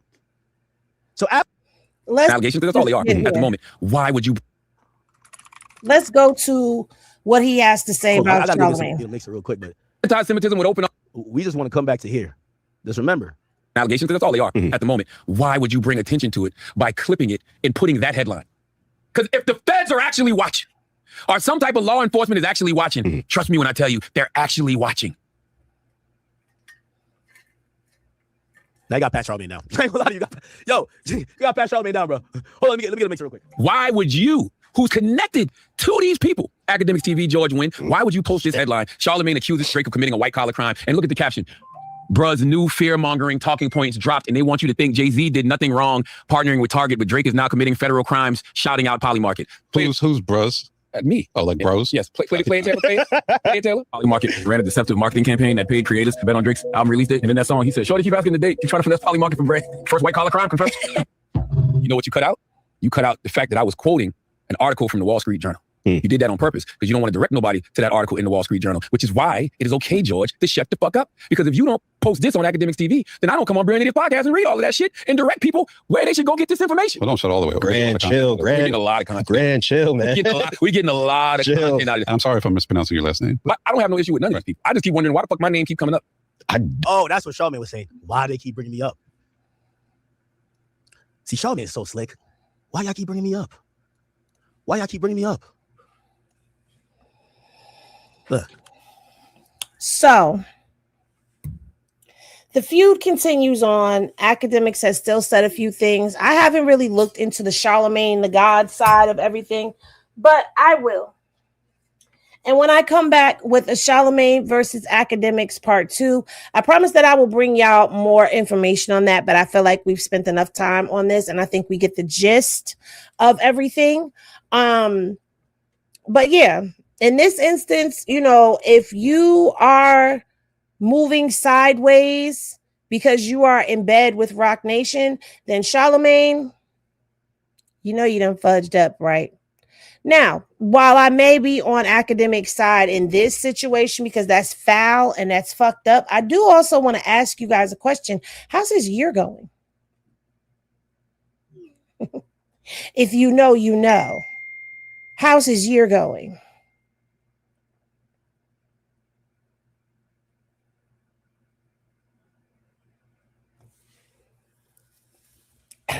Anyway, moving right along, let's get into a little bit of where are we going? Where are we going? Where are we going? Where are we going? I guess we can go here. So I have been following the Nolan Wells case. I'm going to talk about Nolan Wells for a little bit here. Now, if you don't know who Nolan is an 18-year-old African-American, melanated. Yes, they do both have weird cases. And you know what? Speaking of weird cases, let me just tell y'all this.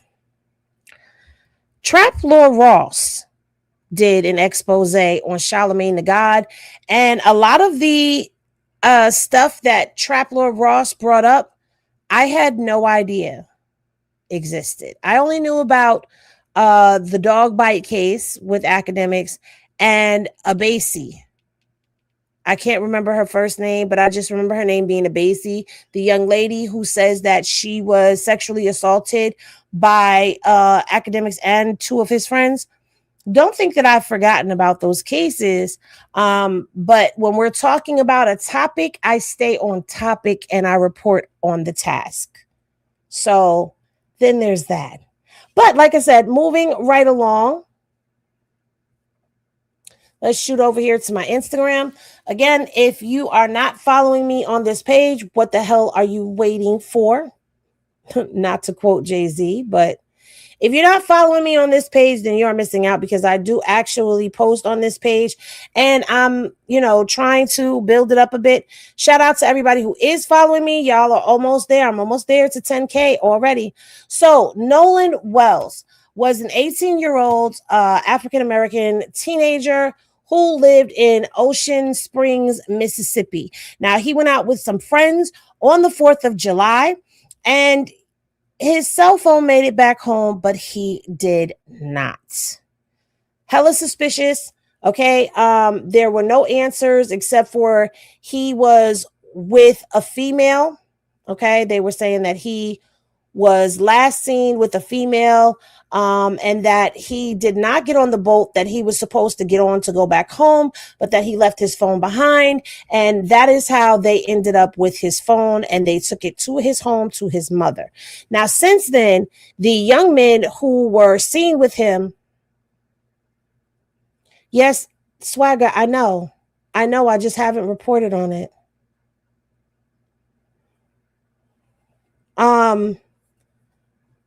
I'm trying to get, well, you know what? I'm going to just put this up on the screen for y'all.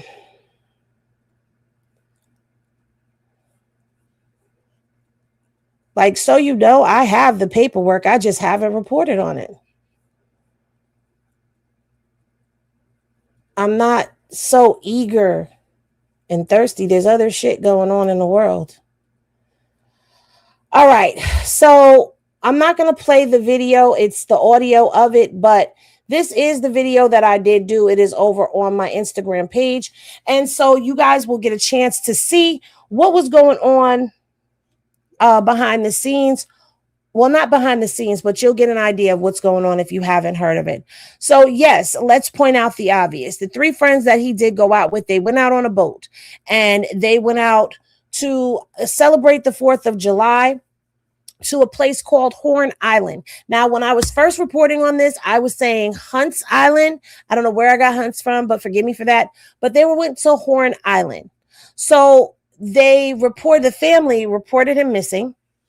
And so they, the sheriff's department, the Coast Guard, the Marine Rescue, these are the friends right here. They were out there. They have American Cajun Navy that was out there looking, and they were looking through land, air, and sea for Nolan.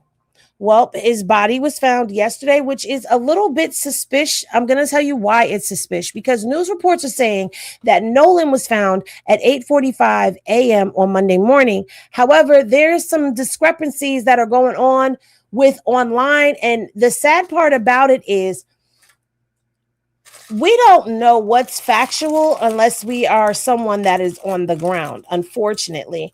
But there's some discrepancies with that allegedly. And so the body was found at 8:45 in the morning. It was not identified until about 1 something in the afternoon, yesterday afternoon, because at first they were saying it was just the body, that they couldn't identify him, right? So let me go ahead and let me pull that story up for you guys so that we can read it. Now, this is coming from the Mississippi Press, and this was written yesterday. Hold on, because it's saying that it did not catch. So let me go ahead and let me stop. And then let me bring it back up. And let's get into it. So a park ranger found a body on Horn Island off the Mississippi Gulf Mississippi Gulf Coast on Monday morning amid a search for 18-year-old Nolan Xavier Wells, an Ocean Springs resident who went missing on Saturday, July 4th. And the body has not been identified at that time. It hadn't been identified.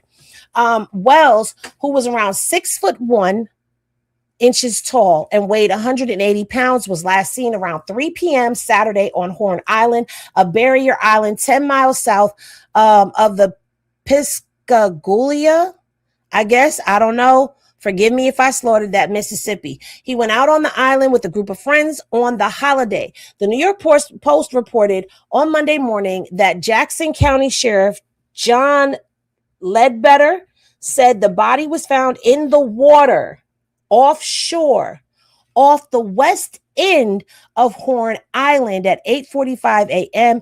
and that it does match the description of Wells. The Jackson County Sheriff's Department set up a command post on the coastline after Wells disappeared. Since the weekend, the U.S. Coast Guard, the Mississippi Department of Marine Rescue, and the Gulf Island National Shore Authorities have been searching Horn Island. Wells' mother, Christine Walmsley, wrote a Monday morning Facebook post that she and Wells' father, Elmore Walmsley, are not okay. Okay, we have so many questions. Our hearts are breaking. We keep waiting for Nolan to walk through the door with his beautiful smile and a joke, of course, she wrote. The rising sophomore is a wide receiver at Southwest Mississippi Community College. The SMCC family is praying for beloved football player Nolan Wells, his loved ones, and everyone involved in the search, the school's athletic department said in a Facebook post Sunday night. Wells was last seen wearing blue swim trunks and sunglasses. Okay, that's what he was last seen. The United Cajun Navy, that's the name of them, a volunteer emergency response organization, said it is also helping with the search efforts. So they had all of these people out here looking for him, right? And his grandfather, and forgive me because I did not pull up his Facebook page. Instead, I took the screenshot. His grandfather, Christopher Wells Sr., has been on his Facebook page. And this is what his grandfather had to say. He said, where is the video of the big fight that occurred Saturday evening before everyone left the island? Well, let me tell you something about that video. I've listened to that video. I had that video. That video is actually playing in the background of the video on my page that I showed y'all, but I had taken the volume down because no one has confirmed nor denied that that video is connected to this case.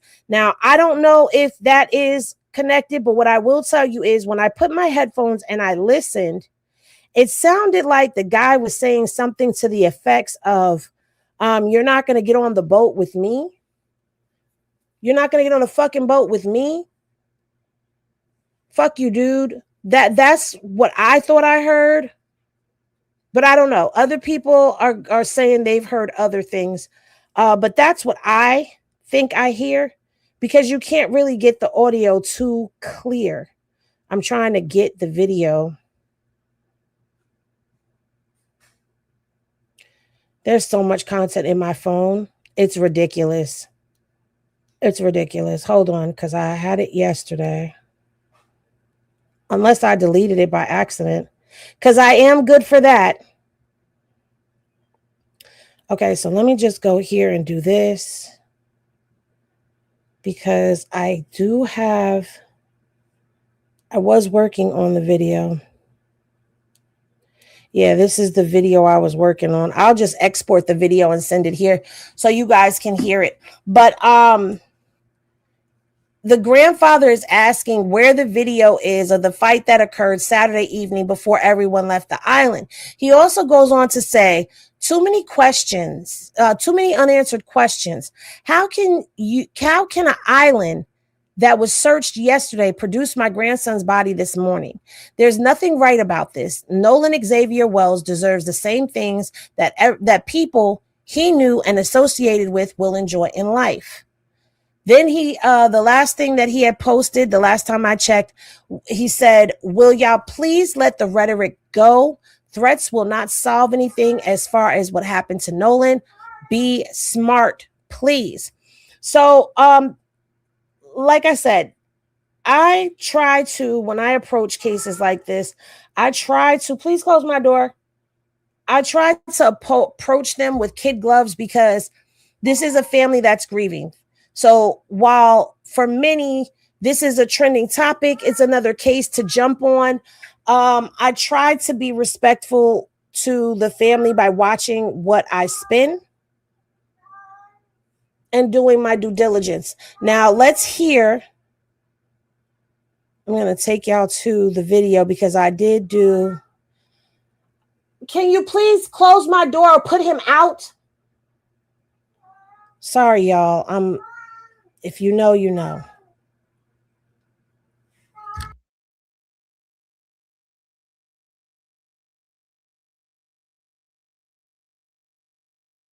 Okay, so let me get this up on the screen for y'all.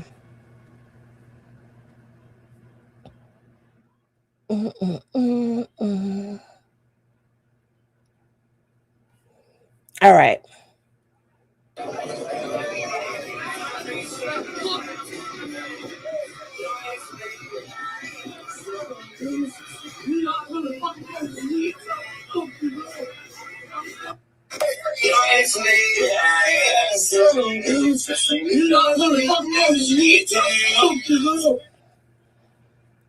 It sounded to me like whoever it was that was screaming was saying, "You're not gonna fucking go with me. Fuck you, bro." I'm gonna play it again. I don't know, but that's what I heard.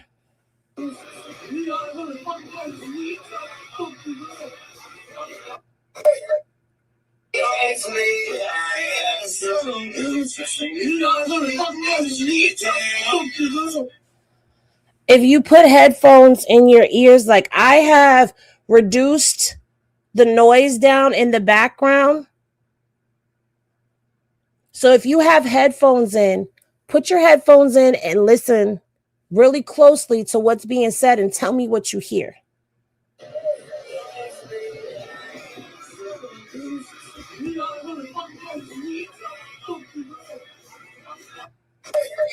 Okay, now this is the one where the background noise, the wind and all of that is lowered, it's reduced, and the audio is enhanced.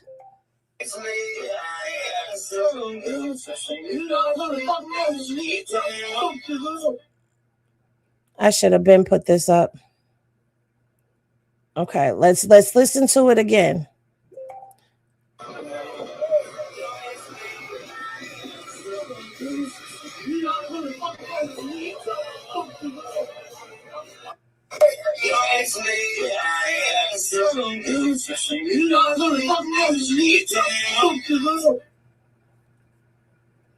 I don't know. That's what I hear, but maybe you guys hear something else. I don't know.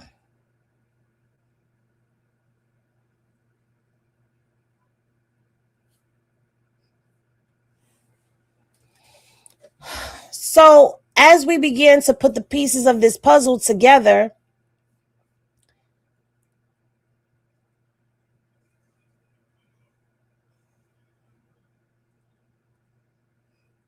okay, I'm missing.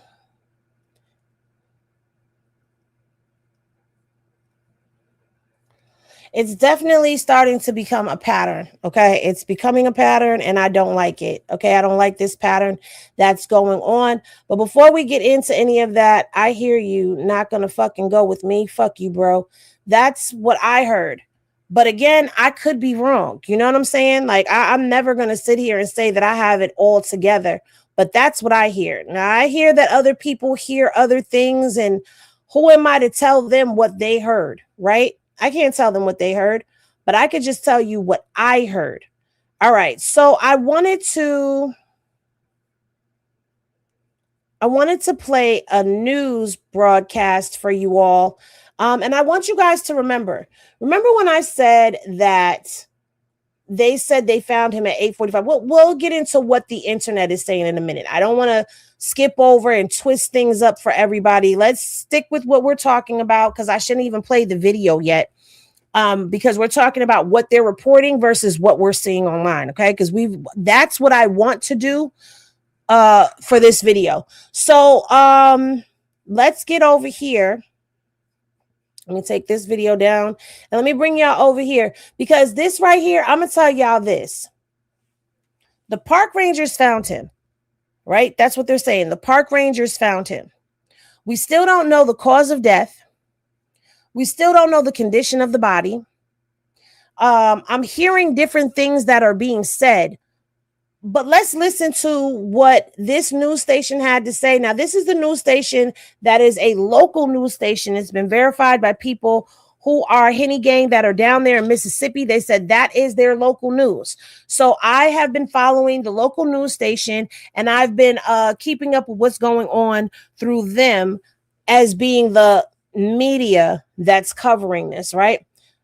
So here's what they had to say about the active investigation now that the body has been found. Because what you guys have to remember is this was a story at one point that was unfolding. You know, it was he's missing. So all of this was the story that was going. And now the police are in an active investigation. Allegedly. Well, I'm not going to say allegedly because they're whatever. Y'all know what I'm about to say that I don't want to say. The death of Ocean Springs graduate Nolan Wells. And his family says they identified the body found on Horn Island yesterday morning as their son. Autopsies are scheduled for today. Officials say DNA testing still needed to confirm the identity. That's right. Joining us now live, Will Holston from Pascagoula's corner office with the latest. Will. Okay, so it's Pascagoula, but let me just say this to y'all really quickly, though. They're saying they need DNA to confirm that that's his body. However, the sheriff said that it matches the description. So number one, it matches the description of who you're looking for. Number two, you have the mother confirming that that's her child. But I guess they still need the DNA to make sure that it's 100% him. But I'm telling you right now,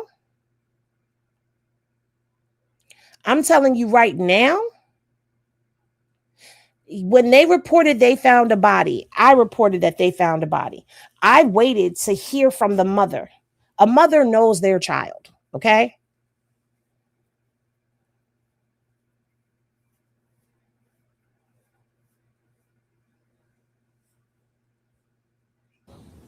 Well, it didn't take hours to make him presentable.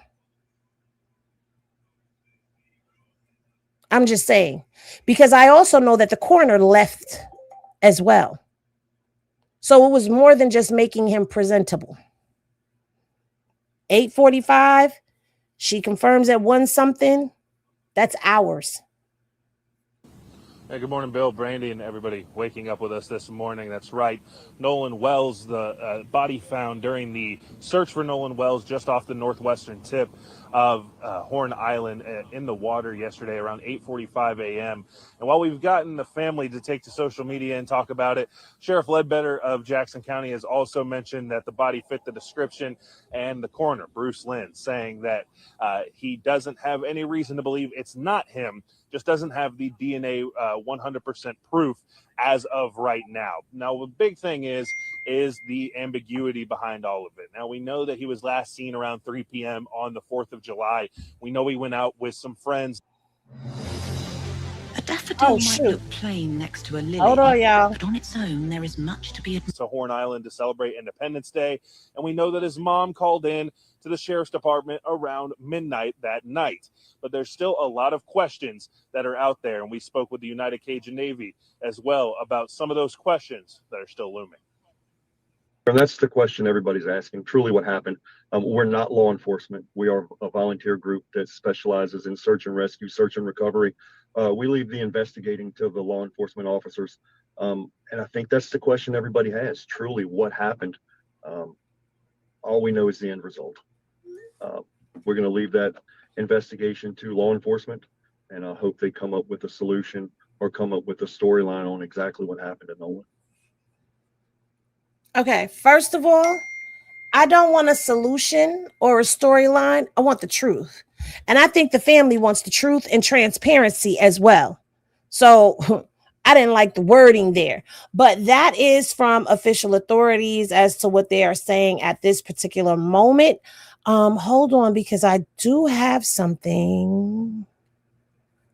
Da da da da da da da da. Is that it? No, that's not it. That's the same story that we just had. I just had the video. I probably closed it out. Henny Legal, shit. Did they send it to, let me see, because it's stuff going everywhere right now. So I'm a little everywhere. I'm trying to get the video.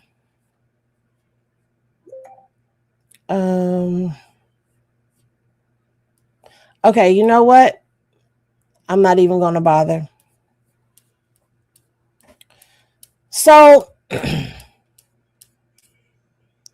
they are waiting on the DNA to come back to confirm that it is him before they start actually officially saying it's him. But everybody is saying that it's him. So it's definitely Nolan. Now, let me go ahead and let me start breaking down some of this other stuff for y'all. So y'all remember that they said that this body was found at 8:45 a.m., correct? Well, according to some of the Facebook posts that have been going, well, a Facebook post, let me be accurate when I say this. There is someone that is alleging that that is not true. Now, I don't know who this person is, okay? But they were clearly having a conversation with someone, and they said it's fishy because why didn't they see him yesterday? They searched the whole island. So this person responds and says, right. So they go on and they say, my friend said they know someone at DMR, which is Department of Marine Rescue, right? And that body was found at 3:30 this morning, but was beaten by the bruises and the marks on his body. They said the wildlife didn't do that in order to the waves. So the shit's about to hit the fan once that comes out. I don't know how true this is or not. It's a lot of speculation that is going on.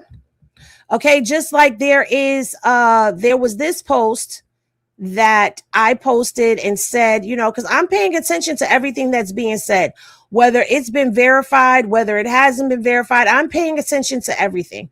All right. So there was a gentleman. Let me get this other video back up here by the name. I think his last name was Lamp. Hold on. Is this my video? Yep, that's my video. Let me get it back up here. All right. So let me take y'all to this because this message right here, it says, this is posted by someone named Matthew Lamp. He said, one of my passengers is pretty certain he was part of the group that was almost fighting around 5 p.m. The Bertram with the blue top. I don't know who the Bertram, I guess that's the name of the ship. It would be the Bertram with the blue top that I posted. Left shortly after that and pretty fast. So someone responds back named Nicole and says, were they fighting amongst themselves or other people? That's a question I'd have. So Matthew responds and says, the 3 people on the boat that I saw, the 3 people on my boat that saw it all say, yes, it was amongst themselves. So then they went and they tagged the mom and said, I'm searching for anything to help you. So, oh my God, hold on one second.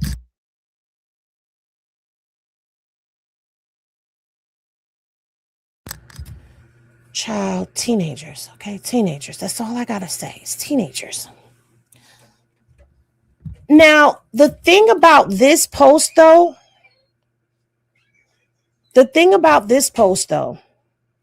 is I have to show y'all this.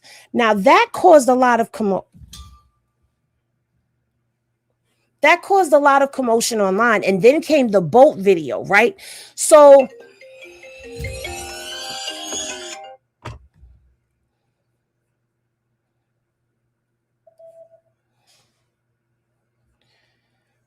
someone responded to the Matt post, right?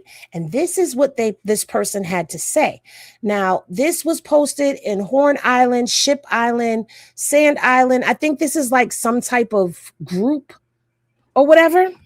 So this person named Melissa says, Matthew Lamp, sir, you are sadly mistaken.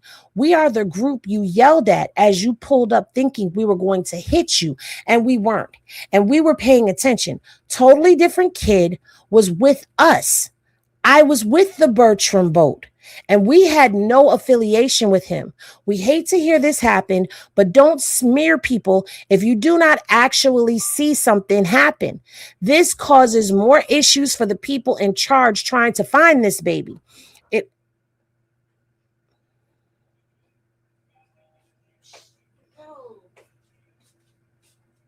Who is that? It's her. I accidentally locked the door.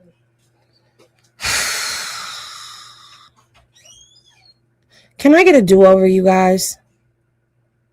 Because right now, I'm really like, can you close the door, please?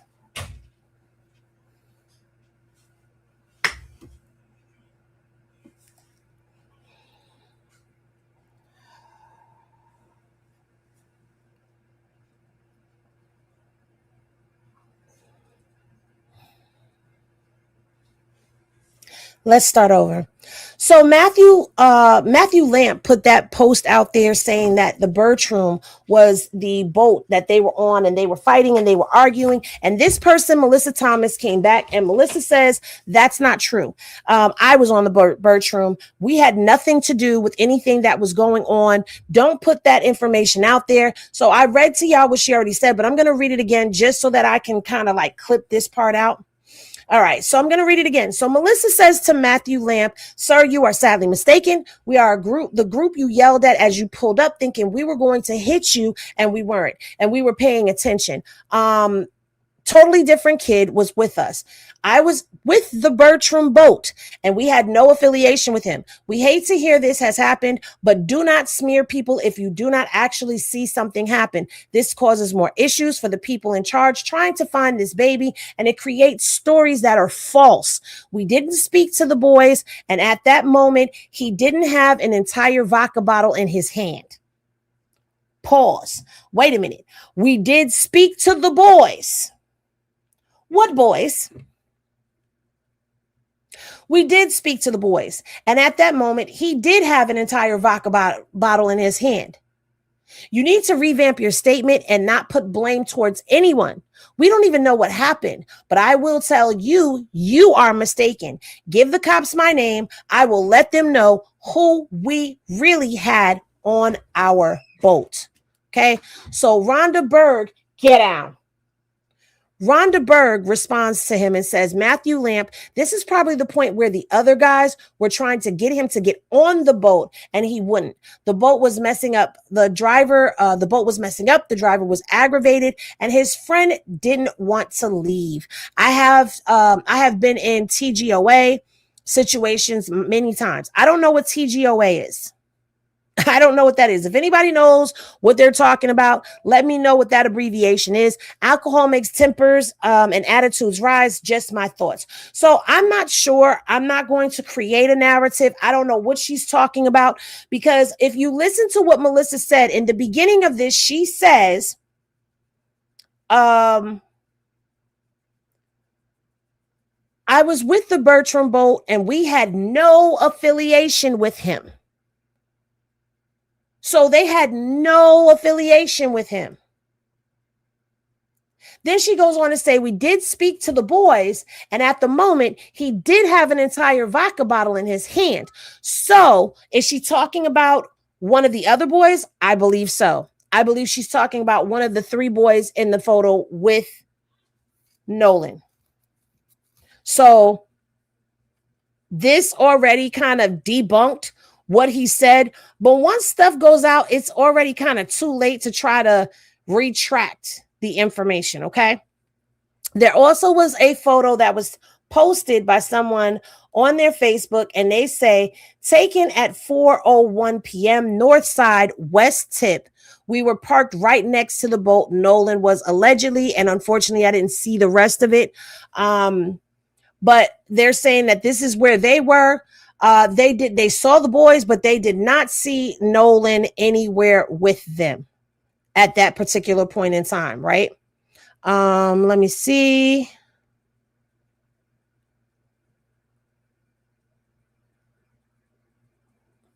What is this?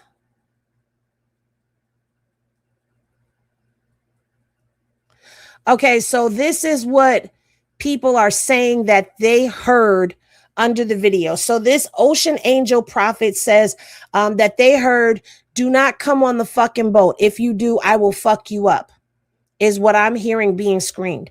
I don't know where she got that from because that is not what I heard. That is not what I heard. All right.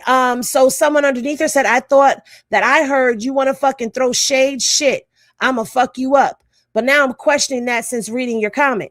Where I need to know who heard that. Like, did any of y'all hear that? Because I didn't hear that. I didn't hear that. I didn't hear any of that.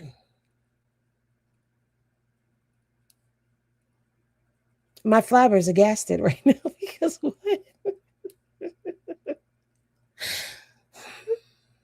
Did y'all hear that? I'm asking because that's a lot of words for that little bit of time. That's a lot of words. Okay. Anyway, either way, we've already gone through the audio. Let me bring y'all to this photograph, okay? Because I posted this photograph on my official channel. And so let me remove my watermark off of here so you guys can hear that. You said shaking my head. No, I didn't hear that either. So this is the photograph that this one has been going around. Have you guys seen this one? Not the post that I saw. But did you guys see this picture? Because I've seen quite a few people post this picture. It's been going around. It's been making its rounds. And people were saying that Nolan is either the one in the red and white hat, or like someone said to me, that they think that he's the one that's in the black, and they thought he was the one in the white and black hat, the black and white hat. Yeah, too many words. People got to stop letting their kids leave with a group of what? Listen. Y'all haven't seen this? Okay, so allegedly either the dude in the red and white hat or the dude in the black and white hat is Nolan, okay? And they're saying that this dude right here is the dude who was on the boat with him. Now, at first glance, this photograph, it looks like it's a photograph of a bunch of people, right? This photograph has been altered. And I'm going to show you.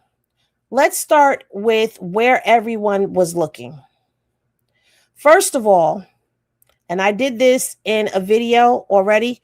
If you look right here, this does not go. The neck is way too long, and there's a line where the head is. The face is smushed. This is supposed to be a profile, and if I zoom any further, it's going to get pixely, but you can literally see a flat nose right here. What is holding up the sunglasses? There is no profile of a nose. Next, we go over here to what is supposed to be Nolan number 1. That's what we'll call them.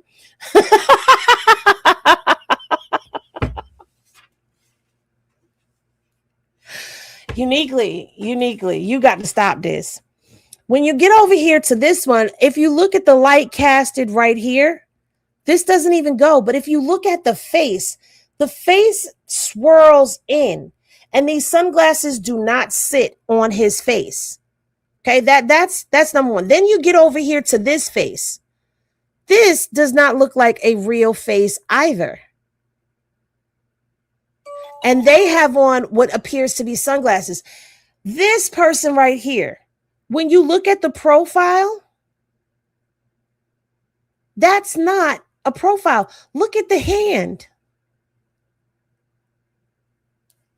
All right, now let's start going into other people that are here. Look at this person. Now, if you want to say, well, they were blurring out faces. Okay, I can give you that. Then explain, what is this big blob right here? Why is there a pair of sunglasses up here on top of this woman's head? And a pair of sunglasses right here? And a hat right here? And this looks like an arm. And it looks like a Popeye arm.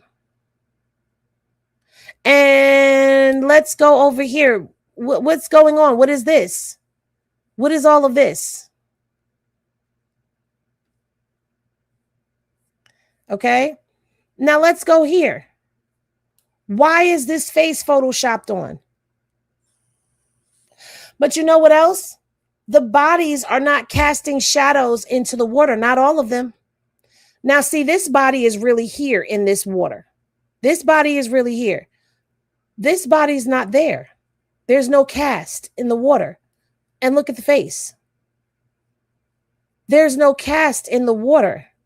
Look at this one. Look at this.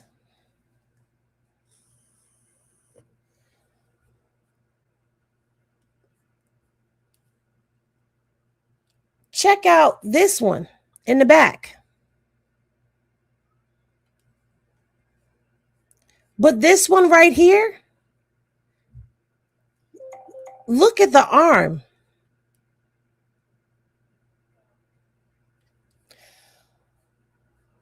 When you look at this picture, the only person that is a real person in this photo is this person right here.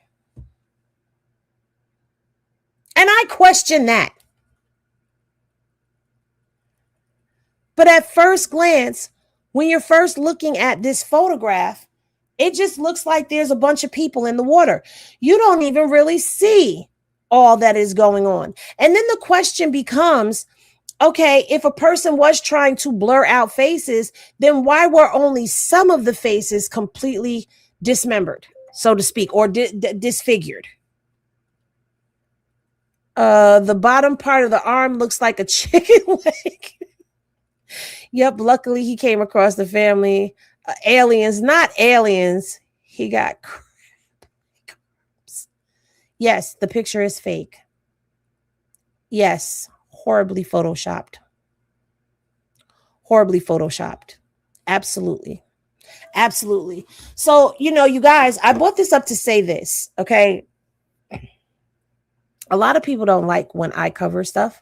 And I really don't give a damn because I'm not going to go with what everybody else is saying.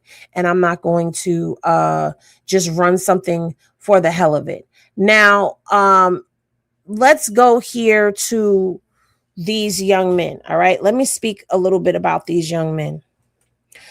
I'm highly upset at the fact that we have not heard from the parents of these children. And let's just go ahead, because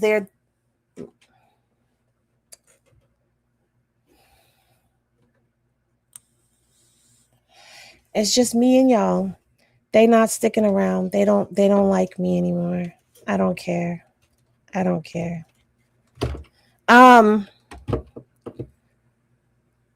We haven't heard from the parents. We haven't heard from any of these young men. No one has given a statement as of what we know right now to the family, to the police. They were not out there during the search party.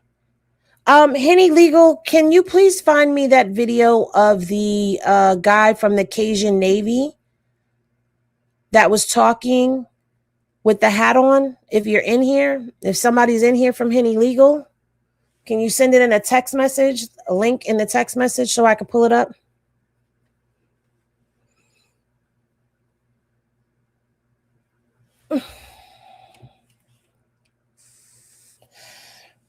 One of the first guys that I saw speaking out from the Cajun Navy was saying that someone who was there, one of the friends, come give a statement, something. So they weren't there. Not only that, it's being reported that all of them have closed down their pages.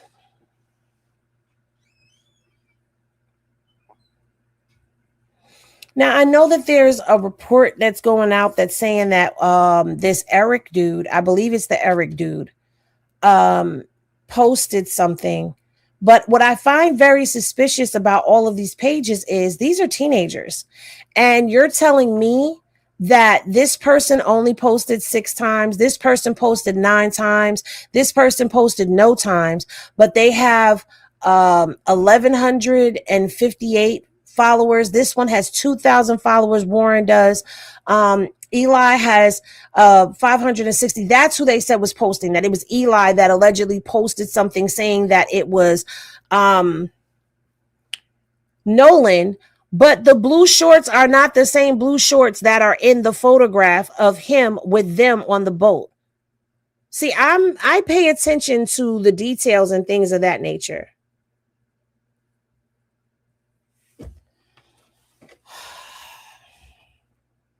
You want to come up and host the show? Because you could come up and host the show.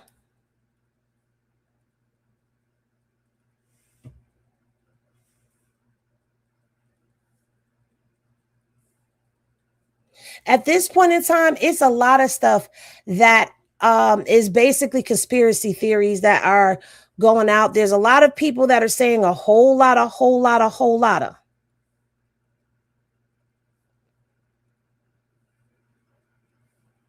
Did I close that out yet? No, I did not close that out yet. Okay. See, now I just lost my train of thought of where I was going with things. I'm going to do this video over in a video on its own without any audience so I can get all my information out the way that I need to get it out so you guys can understand it and it can flow properly. So anyway, there's a lot of stuff that's going on there. I forgot to show you guys this one as well.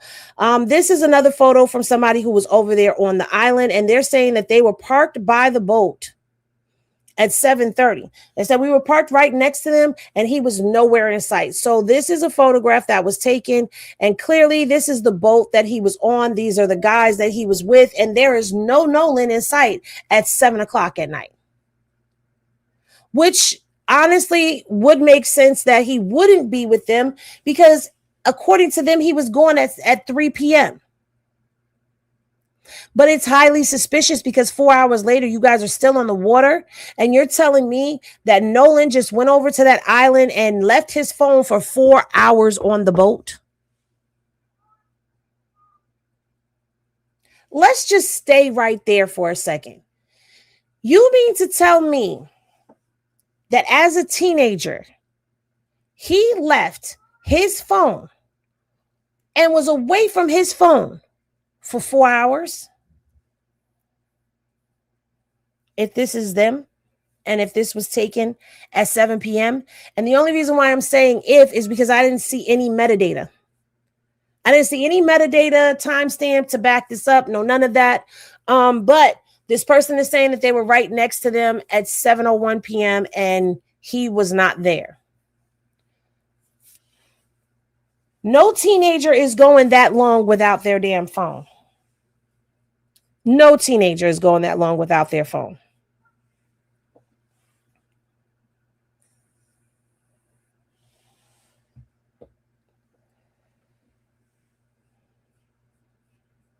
So, at the end of the day, you want to hear my theory? Because I think I'm going to bring this to a halt for right now. But I'm going to give y'all my theory.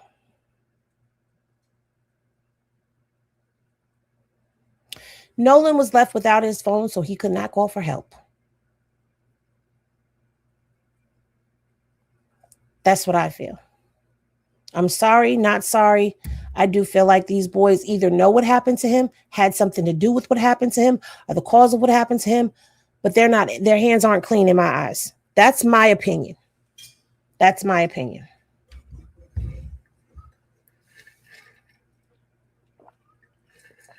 And the only reason why I'm saying knows what happened to him as an option is because we have not heard from the coroner's office as of yet. But what I also hope and pray for this family is that they do not just go off of the autopsy that is given to them by the state. I really pray that this family does an independent autopsy, because an independent autopsy is where they will find the truth. They're not going to find the truth. I'm sorry to say it. You cannot rely on. No, that's not it. That's not it. The other guy. Sorry, I'm communicating with Henny Legal.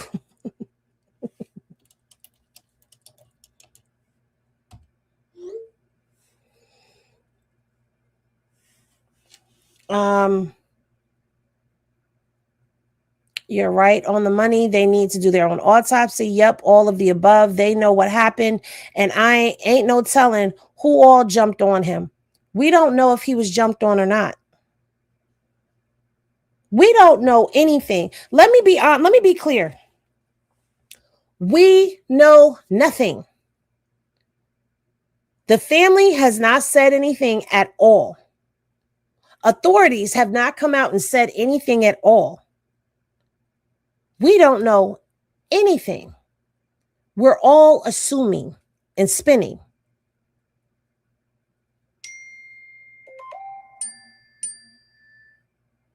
Okay.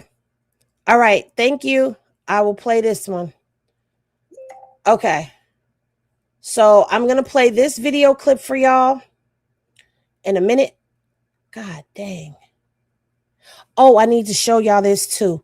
I do kind of want to end it though, because like my nerves have been frazzled. In case y'all haven't been able to, something told me to wait to do this till later or to do it in like its own independent video. But I'm gonna do an independent video, meaning a standalone video for y'all on this, and hopefully everyone is able to watch it. But let me just finish what I'm saying. Because we don't have anything concrete to go off of, I am not spinning. I am not spinning on this at all. And what is up? Hold on a second, because this night is really shaping up to be this is not a good podcast night for me. It's not. This is not a good podcast for me. I'm sorry, you guys, if the podcast is a little shitty. I apologize. Wait, whoa.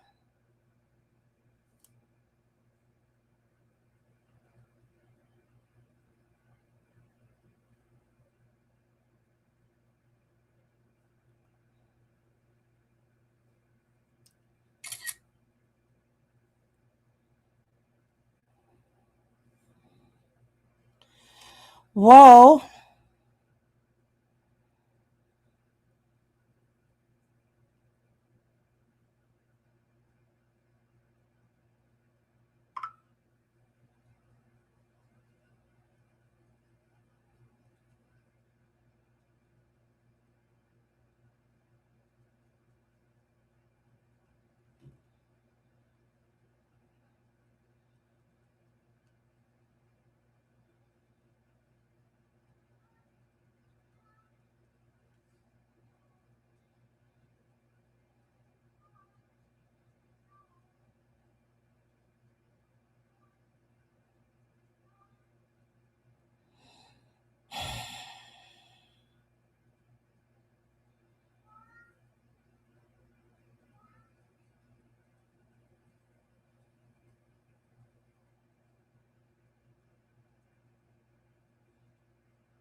Yeah, this is shaping up to be a bad podcast.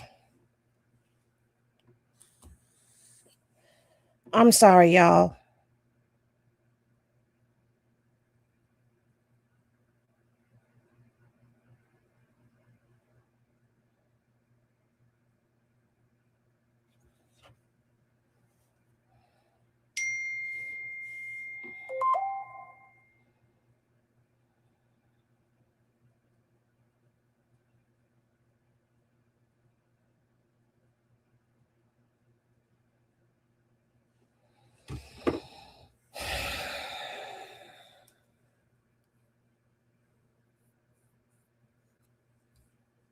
All right.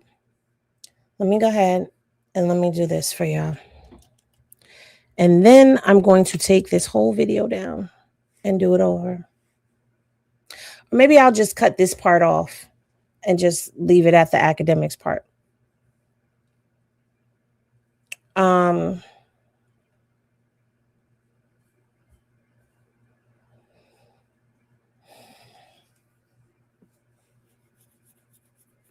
Here's the thing, right? When we talk about topics like this, it can be very touchy, very testy. People are very sensitive. And I know that when we start talking about black and white issues, when we start talking about narratives that get spun in these cases, people get offended. Content creators, people in the comment sections, everyone gets offended, gets testy, gets sensitive, and they want you to drive the bull and be dramatic. I am not going to be dramatic. Okay, let me just say that. I'm not going to be dramatic in this.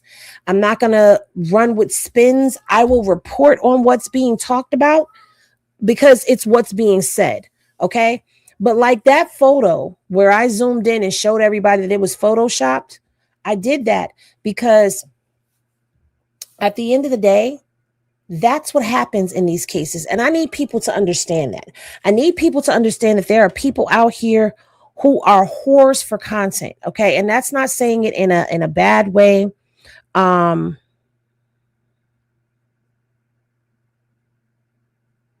That's not saying it in a bad way. I'm just saying that there are people that jump from story to story and spread salaciousness because that's what the people want to feed off of. I'm not going to get into that bullshit. I'm going to be myself and I'm going to keep it real. I'm going to keep it funky with you. All right. We've seen what happens when we have cases like this. We see that people will take stuff, break it down to the bone gristle. There are people that just want to be a part of the limelight and a part of the story. So they will put stuff out there and we don't know what's fact and we don't know what's fiction. My problem is when it comes to this case, this boy's body was just found yesterday. How do we have 25 different spun narratives going all across the internet already when his body was just found? His family hasn't even had a proper amount of time to grieve. They have people that are flooding their Facebook, flooding their inbox. Y'all do know that, right? And this is a family that lost their child. So when it comes down to how I'm going to report on this story, I'm letting everybody know right now. We'll discuss what is spun, but if it is not officially stamped, we are not going to treat it as if it is fact. The only thing that I will treat as fact is what the family has to say.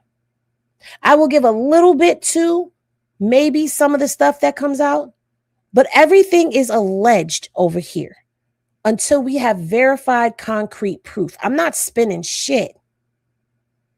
I'm not going to do that with any case that I follow. But if I have strong opinions and views on it, I'm going to speak on it. Because let me tell you something about this Nolan Wells case. This is not, like I said in my IG video, this is not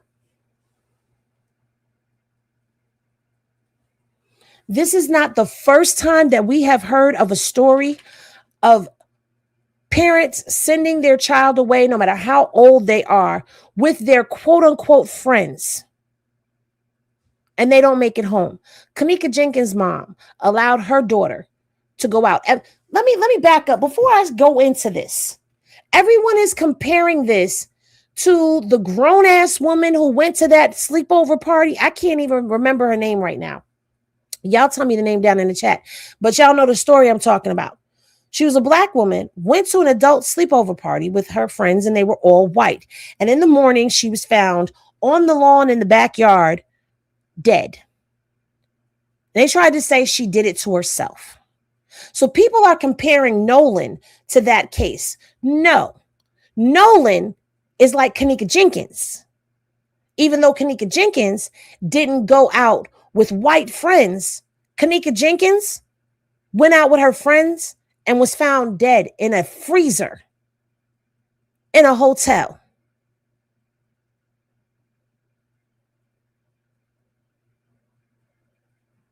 Shanquilla, she went on vacation with her friends and came back home in a body bag. Y'all don't know about the woman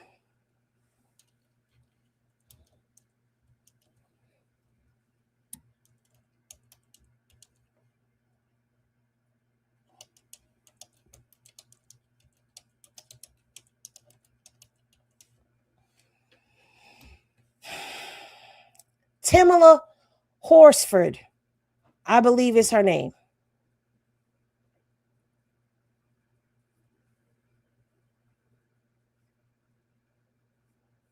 Let me pull her up.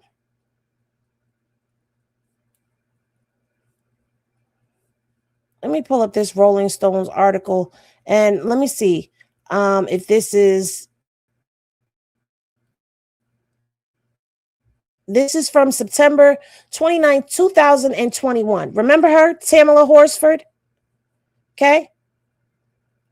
After reopening the investigation into the death of Tamala Horsford last year, the Georgia Bureau of Investigations concluded their inquiry earlier this year. No charges will be filed in the case of the 40-year-old mother of 5 found face down in the backyard of friends' Forsyth County home the morning after an adult sleepover party. But according to the documentations obtained by Rolling Stone, the investigation surrounding Horsford's death has continued to be muddled by scandal within the police department and unanswered questions about the toxicology report. Horsford was found on November 4th, 2018, the morning after a birthday celebration held by the homeowner, Janine Myers. Horsford knew Myers as well as most of the other attendees through their son's youth football league. The initial Forsyth County Sheriff's Office investigation determined that her death had been an accident, the result of a fall from a second-level balcony.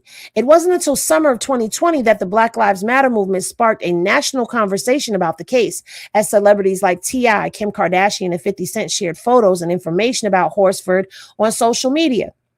Many questioned whether local law enforcement had come to the right conclusion. Could Horsford's death really have been caused by a fall from the balcony? How was it possible she fell without anyone hearing it? And was the fact that she was the only Black guest in an overwhelmingly white part of Georgia simply a coincidence? As details of the case came out, it became clear that multiple parts of the investigation had gone wrong. Working on the assumption that Horsford's death was the result of an accident and not foul play, the crime scene had not been preserved, with potential evidence contaminated and witnesses not immediately interviewed. When Horsford's body was sent for autopsy, only a handful of autopsy photos were taken by the medical examiner. The public speculation largely focused on Jose Barrera, the boyfriend of the homeowner and party host. At the time of Horsford's death, Barrera was employed by the Solicitors General's office as a pretrial officer for the Forsyth County court system. But Barrera was fired from the position in December of 2018 after he was found to have looked up information relating to Horsford's case while on the job.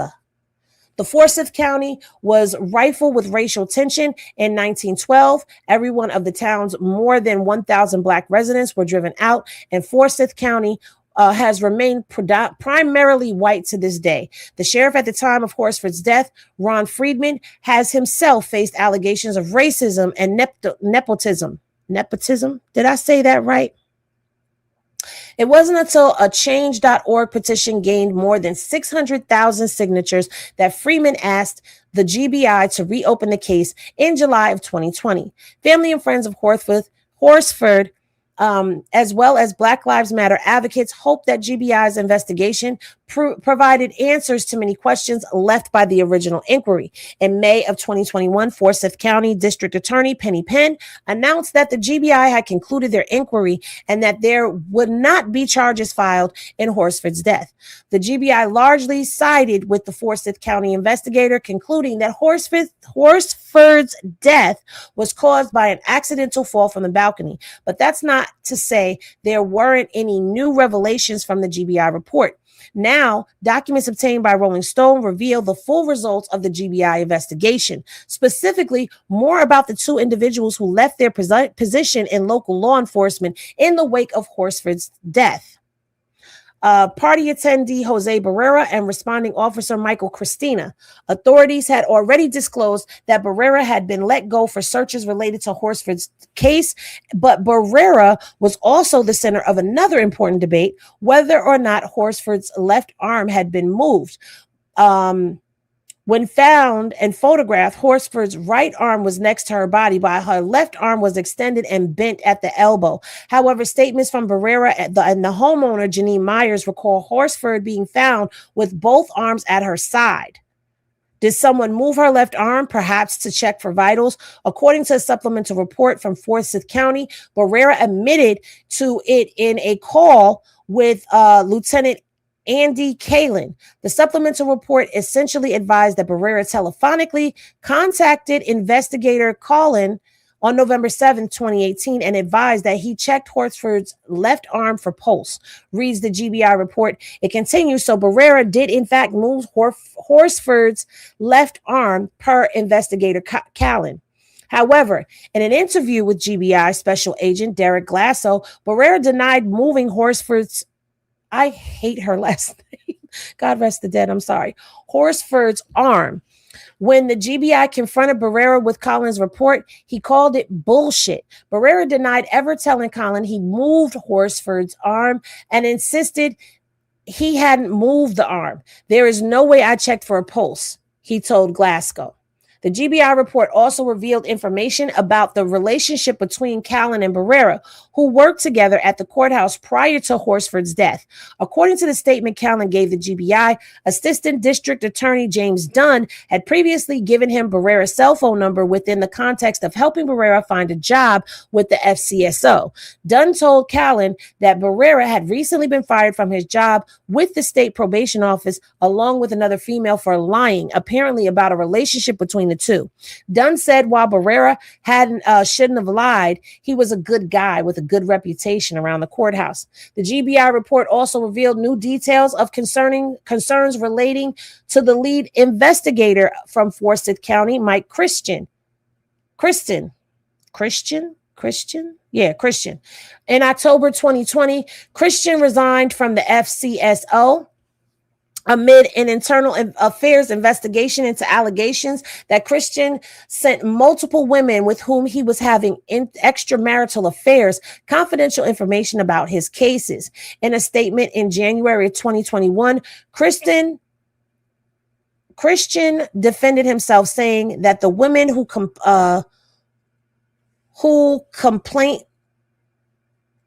the woman whose complaint triggered the IA investigation had been acting out of hurt. I'm far from a perfect human, he told WSB-TV in Atlanta. I choose to end a long-term extramarital relationship abruptly. This person, out of anger and hurt, chose to go to Sheriff Friedman with a list of alleged misconduct on my part. In 2020 hindsight, I would not have resigned, but stayed for the investigation and taken what punishment was fitting up to termination. As is the IA investigation lacks my side. As is the IA investigation lacks my side of the story and makes me out to be something I'm not. All the good I have done in 16 years of law enforcement is gone with documents. The IA investigation ultimately found him to have violated his oath of office and neglected his duty, according to WSB-TV. After part of their investigation, GBI spoke to two women who claimed to have been sent details, and in one case, photos of Horsford's case. According to these women, Christian exclusively referred to the deceased mother as a porch lady. In the GBI's report, one ex-girlfriend recalled Christian sharing the results of Horsford's toxicology report, as well as his suspicion that the body had been moved. Another woman interviewed by GBI claimed that Christian sent her a photo of Horsford's body at the crime scene. The woman remembered Christian being obsessed with the case, to the point of having panic attacks about it. According to the ex-girlfriend, Christian told her he believed the death was an accident, but doubts Horsford fell from the balcony based on her injuries. The ex also told GBI that Christian told her he'd discovered calls between Barrera and Kaplan prior to the 911 call and suspected Kalin had helped the partygoers come up with a story. According to this woman, Christian was worried he would go down for the officers who set the scene. If there was evidence of calls between Kaylin and Barrera, the GBI didn't find it. In fact, records of Barrera's cell phone turned up nothing between 12 a.m. and 10 a.m. the day of Horsford's death. When GBI clarified, Verizon confirmed that Barrera had not used the network during those times. Both Barrera and Kaylin denied any communication about the death prior to the 911 calls. 3 screenshots from a Snapchat message Christian sent to his girlfriend were obtained by GBI, and a message sent the mornings of November 4th. Christian appeared to joke about notifying Horsford's husband of her death. "Hello, sir. I know we've never met, but I'm here to tell you that your wife and mother of your 6 kids is dead. Oh, yes, I'm happy to report that she was really, really drunk, tripped, landed face down in the backyard, and I know you have fun memories. Enjoy caroling these 6 boys who are now going ape shit." In the message from November 19th, Christian types, "Greetings from racist cracker bastard murderer cover-up land. How are you?" He continues. "It's a nice rainy day, good for digging shallow graves by the roadside." In context, Ralph Fernandez, the Horsford's family lawyer, believes Graves is reference to Michelle Graves, a friend of Horsford's, who's been particularly critical in the investigation.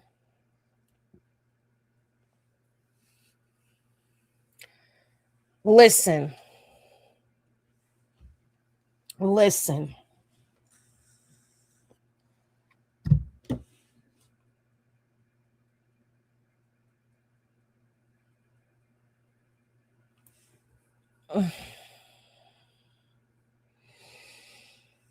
When interviewed by the GBI about these messages, Christian admitted to sending them, but characterized them as sarcasm and in poor taste. But while Christian admitted to sending the screenshotted Snapchats, he denied sending any photos of the crime scene. Christian also denied having any knowledge of Barrera calling Kaylin before the 911 call to 911, as well as any relationship with Barrera and Kaylin before Horsford's death. Christian told the GBI that he believes Horsford's death was the result of an accidental fall from the balcony, and that he had no doubt Horsford landed where she was found. Okay, this is going to continue to go on. Oh no, okay. Do y'all want me to finish reading it?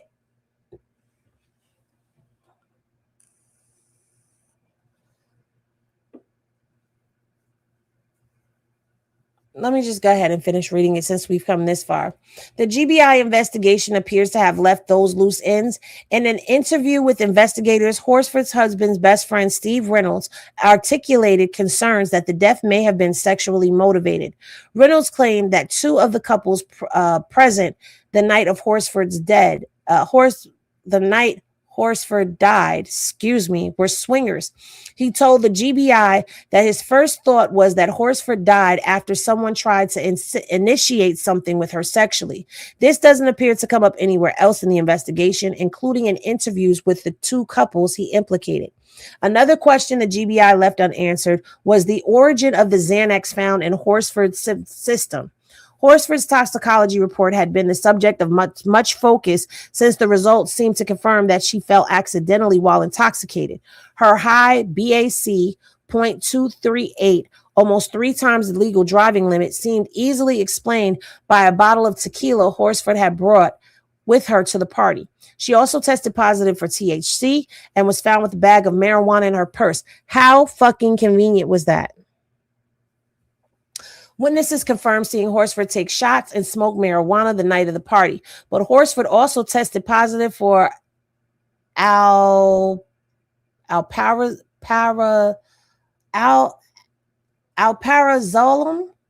a medication commonly known as Xanax. It was a small amount, less than the lowest measurement of 25 micrograms per liter, but it showed that Horsford had taken Xanax sometime before she died. Alcohol and Xanax are both depressants, and mixing the 2 can result in over-sedation and the slowing of heart rate, breathing, motor skills, speech, and reflexes. This can lead to cardiac arrest, respiration depression, and death. Unlike the alcohol and marijuana, the crime scene offered no obvious explanation for this positive result. It was not clear where or when she took the Xanax or how she got it. Party attendees have unanimously denied any knowledge of Horsford taking or being given Xanax. Yet there was one person there with the Xanax prescription, according to the report. During the GBI initial interview with the woman, who Rolling Stones has chosen not to name, she denied having shared Xanax with anyone. Yet the GBI investigation turned up text messages that suggested that was not true, and that she had in fact shared Xanax with a woman from the party. And a message sent November 4th, the morning after Horsford's death. Another friend from the party texted her, "I hate to ask, but can I please get more meds?" More meds, y'all. "It really helped me." The woman with the prescription responded with an affirmative, and they coordinated where to meet up to do the exchange. When confronted with the evidence, the woman confirmed that she had given her friend a small amount of Xanax that morning after Horsford's death. She has maintained that she only gave this woman Xanax because she knew her well. She and other witnesses insist that she did not give Horsford Xanax that night. She would not have, since she was not close with Horsford and was aware she had been drinking.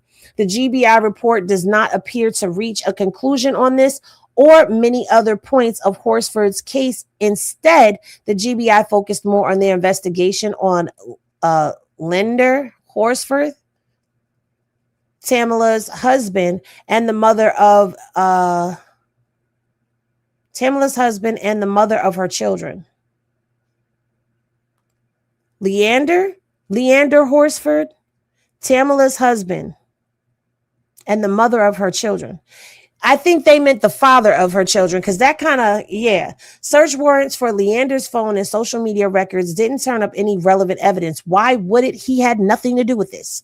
Additional testing done on paint and Horsford's pajamas also came up empty. In the end, GBI largely sided with the original finding of Forsyth County. This was simply a tragic accident, the result of a mom's night out going wrong. But by filing charges, DA Penn seemed to agree with the findings of both. By not filing charges, DA Penn seemed to agree with the findings of both Forsyth County and the GBI. But will it be enough to satisfy friends and family of Horsford? Will the public and BLM activists accept the lack of answers about the Xanax? And if so, what does that say about the way the police in a primarily white area treat cases with a black woman at the center? Fernandez, the Horsford's family attorney, has some of the same questions. "This is an ever-expanding event," he tells Rolling Stone. "I'm dealing with a really unusual situation that has been complicated further by official intermeddling, by an absence of cooperation from law enforcement, and by distraction within what I consider to be the primary investigation. Fernandez is currently working on a comprehensive, in-depth report, his own Warren Commission. I don't think it's only fair to project or to. I don't think it's fair to the project or to Tamala just to say, here's what law enforcement should have done." Fernandez explains, "I think what we need to do is also investigate from our perspective how and why this became so difficult and so challenging and so adversary. So that is Tamala Horsford's story. Now, people are comparing her story to that of Nolan. And I think the reason they're comparing it to Nolan Wells is only because it's a black person surrounded by a bunch of white friends. But we're not being fair to this topic either by just focusing at that, because I see people just hammering this narrative down. I mean, I've seen it. I'm surprised y'all haven't seen it. I've seen it all over TikTok. I've seen it starting to trickle into IG with people doing the comparison. To me, this is like the other stories, except for in those stories, the perpetrators, the friends that they went out with were also black friends, okay? In this situation, they were white friends. In this situation, I feel like the conversation about friends needs to be had, okay? The conversation about friends needs to be had. The conversation about when you're out and your friends are giving you the ick how that's supposed to play out. That's the conversation I feel like should be had.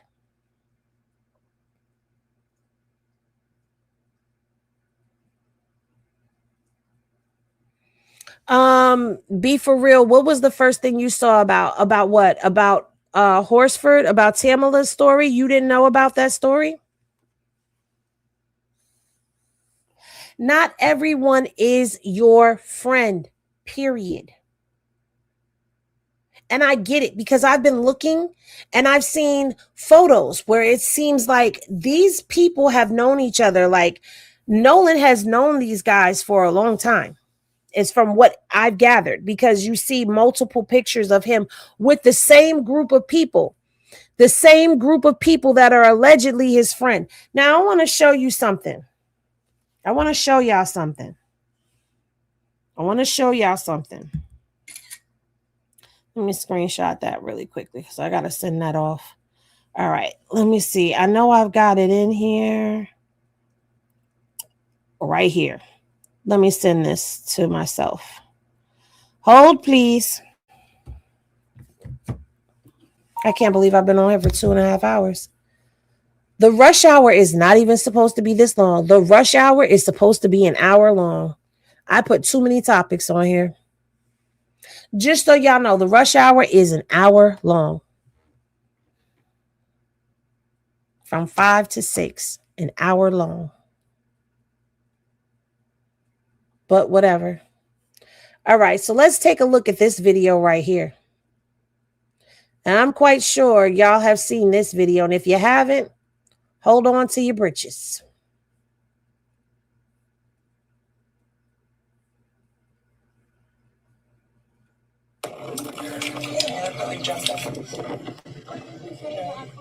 He said that the it's not flat here. You're about a mile away. It's like, no, I was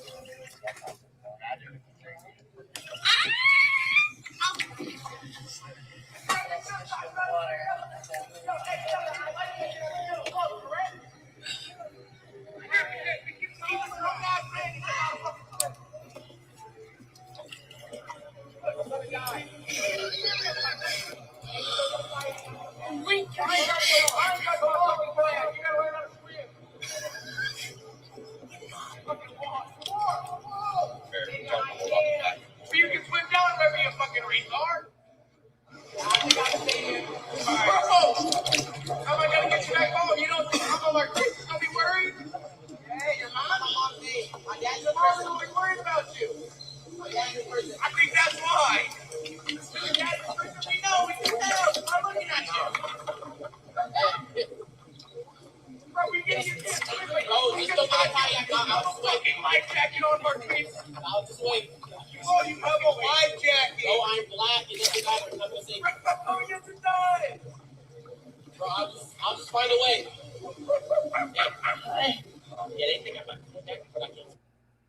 Do you guys hear them in the background? And do you hear them making ape noises at him? Bro, you have a life jacket. I'm gonna die. Standing right now. You have to go. You just have to get over there. You taught him how to swim. Oh, so I can just like go over there. I might drown. I'm gonna try to get. You're not gonna drown. Thank you. What's your name? What's your name? My name is Marquise. Everybody calls me Mark. I go to like vanilla. Are you okay? Are you okay? Yeah. Okay. I was okay getting over here. They think I'm about to swim that. I can't even swim. Good job right now. Talking about what it is. It's my first time here. It's your first time? Well, welcome. Yeah. How'd you get over here? They made me take that way over there, and they had 2 life jackets on. I'm never coming back with y'all. We told you if you're coming, we had a life jacket. A life jacket. This ain't even for a big kid. This is for a little kid. Oh my God. You're welcome. Yeah, I'm never coming back with y'all.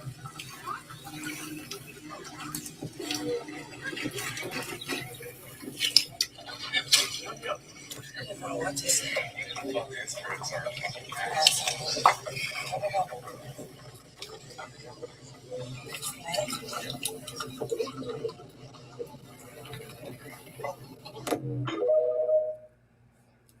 So they said his friends are fucking assholes.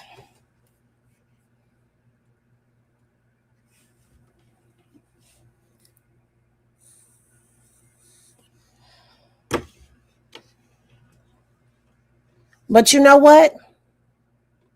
That young man was smart. They gave him the ick, and what did he say? I'm not ever coming back here with y'all again.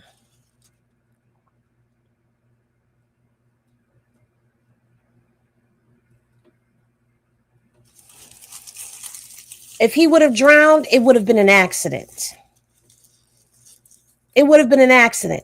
Oh, we were trying to teach him how to swim. Mind you, he has on an improper life jacket. The jacket is for a kid, a small kid. So he's right. That life jacket was not for him.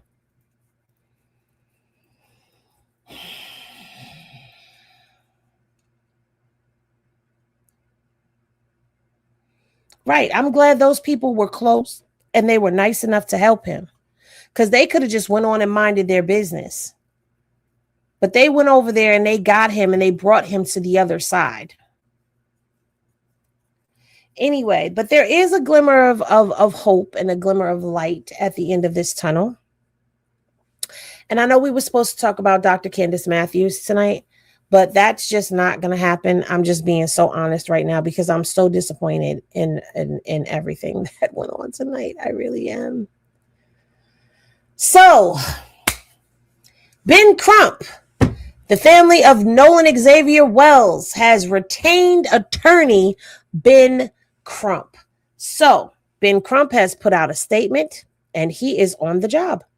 And it says, the family of Nolan Xavier Wells, the 18-year-old Ocean Springs student athlete found dead on Horn Island this week, has retained nationally renowned civil rights and personal injury attorney Ben Crump.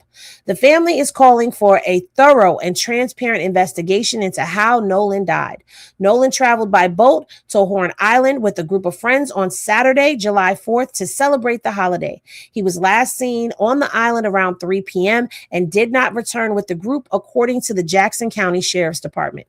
His mother reported him missing that night, and local, state, and federal agencies, including the U.S. Coast Guard, the Mississippi Department of Marine Resources, and the National Park Services, joined a 2-day search. On the morning of Monday, July 6th, a U.S. park ranger found a body in the northwestern tip of the island, and Nolan's family confirmed his death later that day. An autopsy was scheduled for Tuesday, July 7th.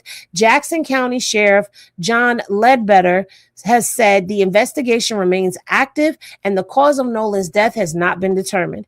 Nolan played football at Ocean Springs High School and was a wide receiver at Southwest Mississippi Community College, where he was set to return for the upcoming season. He would have turned 19 next month. Attorney Crump and the legal team will conduct an independent review of circumstances of Nolan's death and will press for the timely release of all records, witness accounts, and autopsy findings. He said, I will not rest until every fact about what happened to Nolan on Horn Island is brought into the light, and we call on investigators to pursue this case with the urgency and transparency that the family deserves. Okay. So Ben Crump is on the case, you guys. Is there anything else that I want to share with y'all? No. I've already showed you guys this video. Yeah, I already showed you guys that video. I have a lot of other stuff that I want to share with y'all. I'm going to end this story by showing y'all the GoFundMe that was put up for the family. Okay, this GoFundMe was put up by a family friend. Okay, and if you do not see that name on the GoFundMe, it is not the official GoFundMe for the family. Now, there is a scam GoFundMe account that was made for them. They are almost at their goal. That's crazy because they just put it up yesterday. They are raising $210,000. Okay. I'm quite sure that is going to go into private investigations. This is going to have to go towards attorney fees. I'm sure that they will be pursuing this to the greatest extent of the law. Okay. If you would like to donate to them, I will put the GoFundMe link up in my story post on Official That Girl Henny, so that if you wanted to donate, you can donate. And just remember, you guys, I'm looking at some of these donations amounts, and people are sending, $10. People are sending whatever they have that they can spare, because this is a time of need. And yeah, if you can help the family, help the family. If you can't help monetarily, pray, But this is a parent's worst nightmare, and hopefully, this money helps them with getting what they need to make sure that this case is handled properly. You guys, thank you for bearing with me through this. This was for me, this was really not my best or my greatest. But if I'm going to be honest with y'all, I wasn't feeling my best today. I wasn't. And I didn't really want to come live, but I felt like I had to, because yesterday it rained where I'm at, and it rained all day. It started at 1 o'clock and didn't really stop until 7 p.m. ish. And I was outside on the back patio as if I was 27 years old, forgetting all about the dampness that would set into the joints. And so when I woke up today, my throat was scratchy, and it felt like I could feel every bone in my body, every joint in my body, every bone in my back. You know what I'm saying? So I've felt like the ick. I like to hear what you have to say on these topics. Thank you. I appreciate that. This is so sad. He looks so much like his mother. He did. He really did look like his mom. So I really have not been feeling good. I thoroughly enjoy your commentary. Honestly, thank you so much, Ari Simmons. I appreciate that.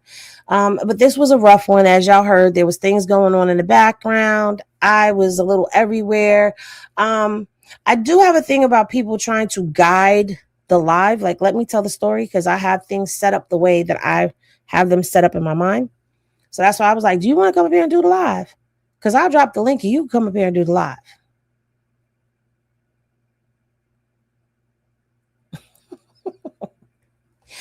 No offense, but you showed up and showed out. Thank you, Mama Zay. I appreciate that. So yeah, you guys, this was something that I'm running a test run on today. It went over by 2 hours almost, because at 5 o'clock, I want to come live and be live for an hour, no longer than an hour and a half, because then I've got to get y'all to the late night pour up. I'm not going to pour up tonight. What I'm going to do is eat my food, and I'm going to wash my face, brush my teeth, and get in the bed, because I really am trying to get up and get in the groove with spiked coffee in the morning. I have some topics to talk about. Since we didn't talk about Blueface tonight, we'll talk about Blueface tomorrow. In the morning, I'll give y'all the tally, because I still have to do the tally on him, but I'm over it. I'm really over it right now. So I will give y'all the tally on Blueface tomorrow. Tomorrow is also Wicked Wednesday, so I'm going to end this live. When I end this live, I'm going to go look for Wicked Wednesday topic content for us, for the members. And yeah, so the goal is that I am looking to try to be more active over here on this channel, and just give y'all the content that y'all love. Hopefully everything picks up and kicks up, and but I love all of y'all. I thank y'all so much. I appreciate y'all. Thank you for always encouraging me. Thank you for sticking through this rough live. I will be redoing the title and probably cutting this. I don't know if I'll cut it or not. I mean, fuck it, I'll leave it up, whatever. It's a fumble in my book, but I will be doing a video on Nolan Wells independently, and who knows? Just if you get a notification that I've posted a video, run the video up for me. because I do need to start putting more video content over here as well. But love is always love, you guys. When you rest well. I appreciate the support, and I'll see y'all in the next one. Peace, everybody.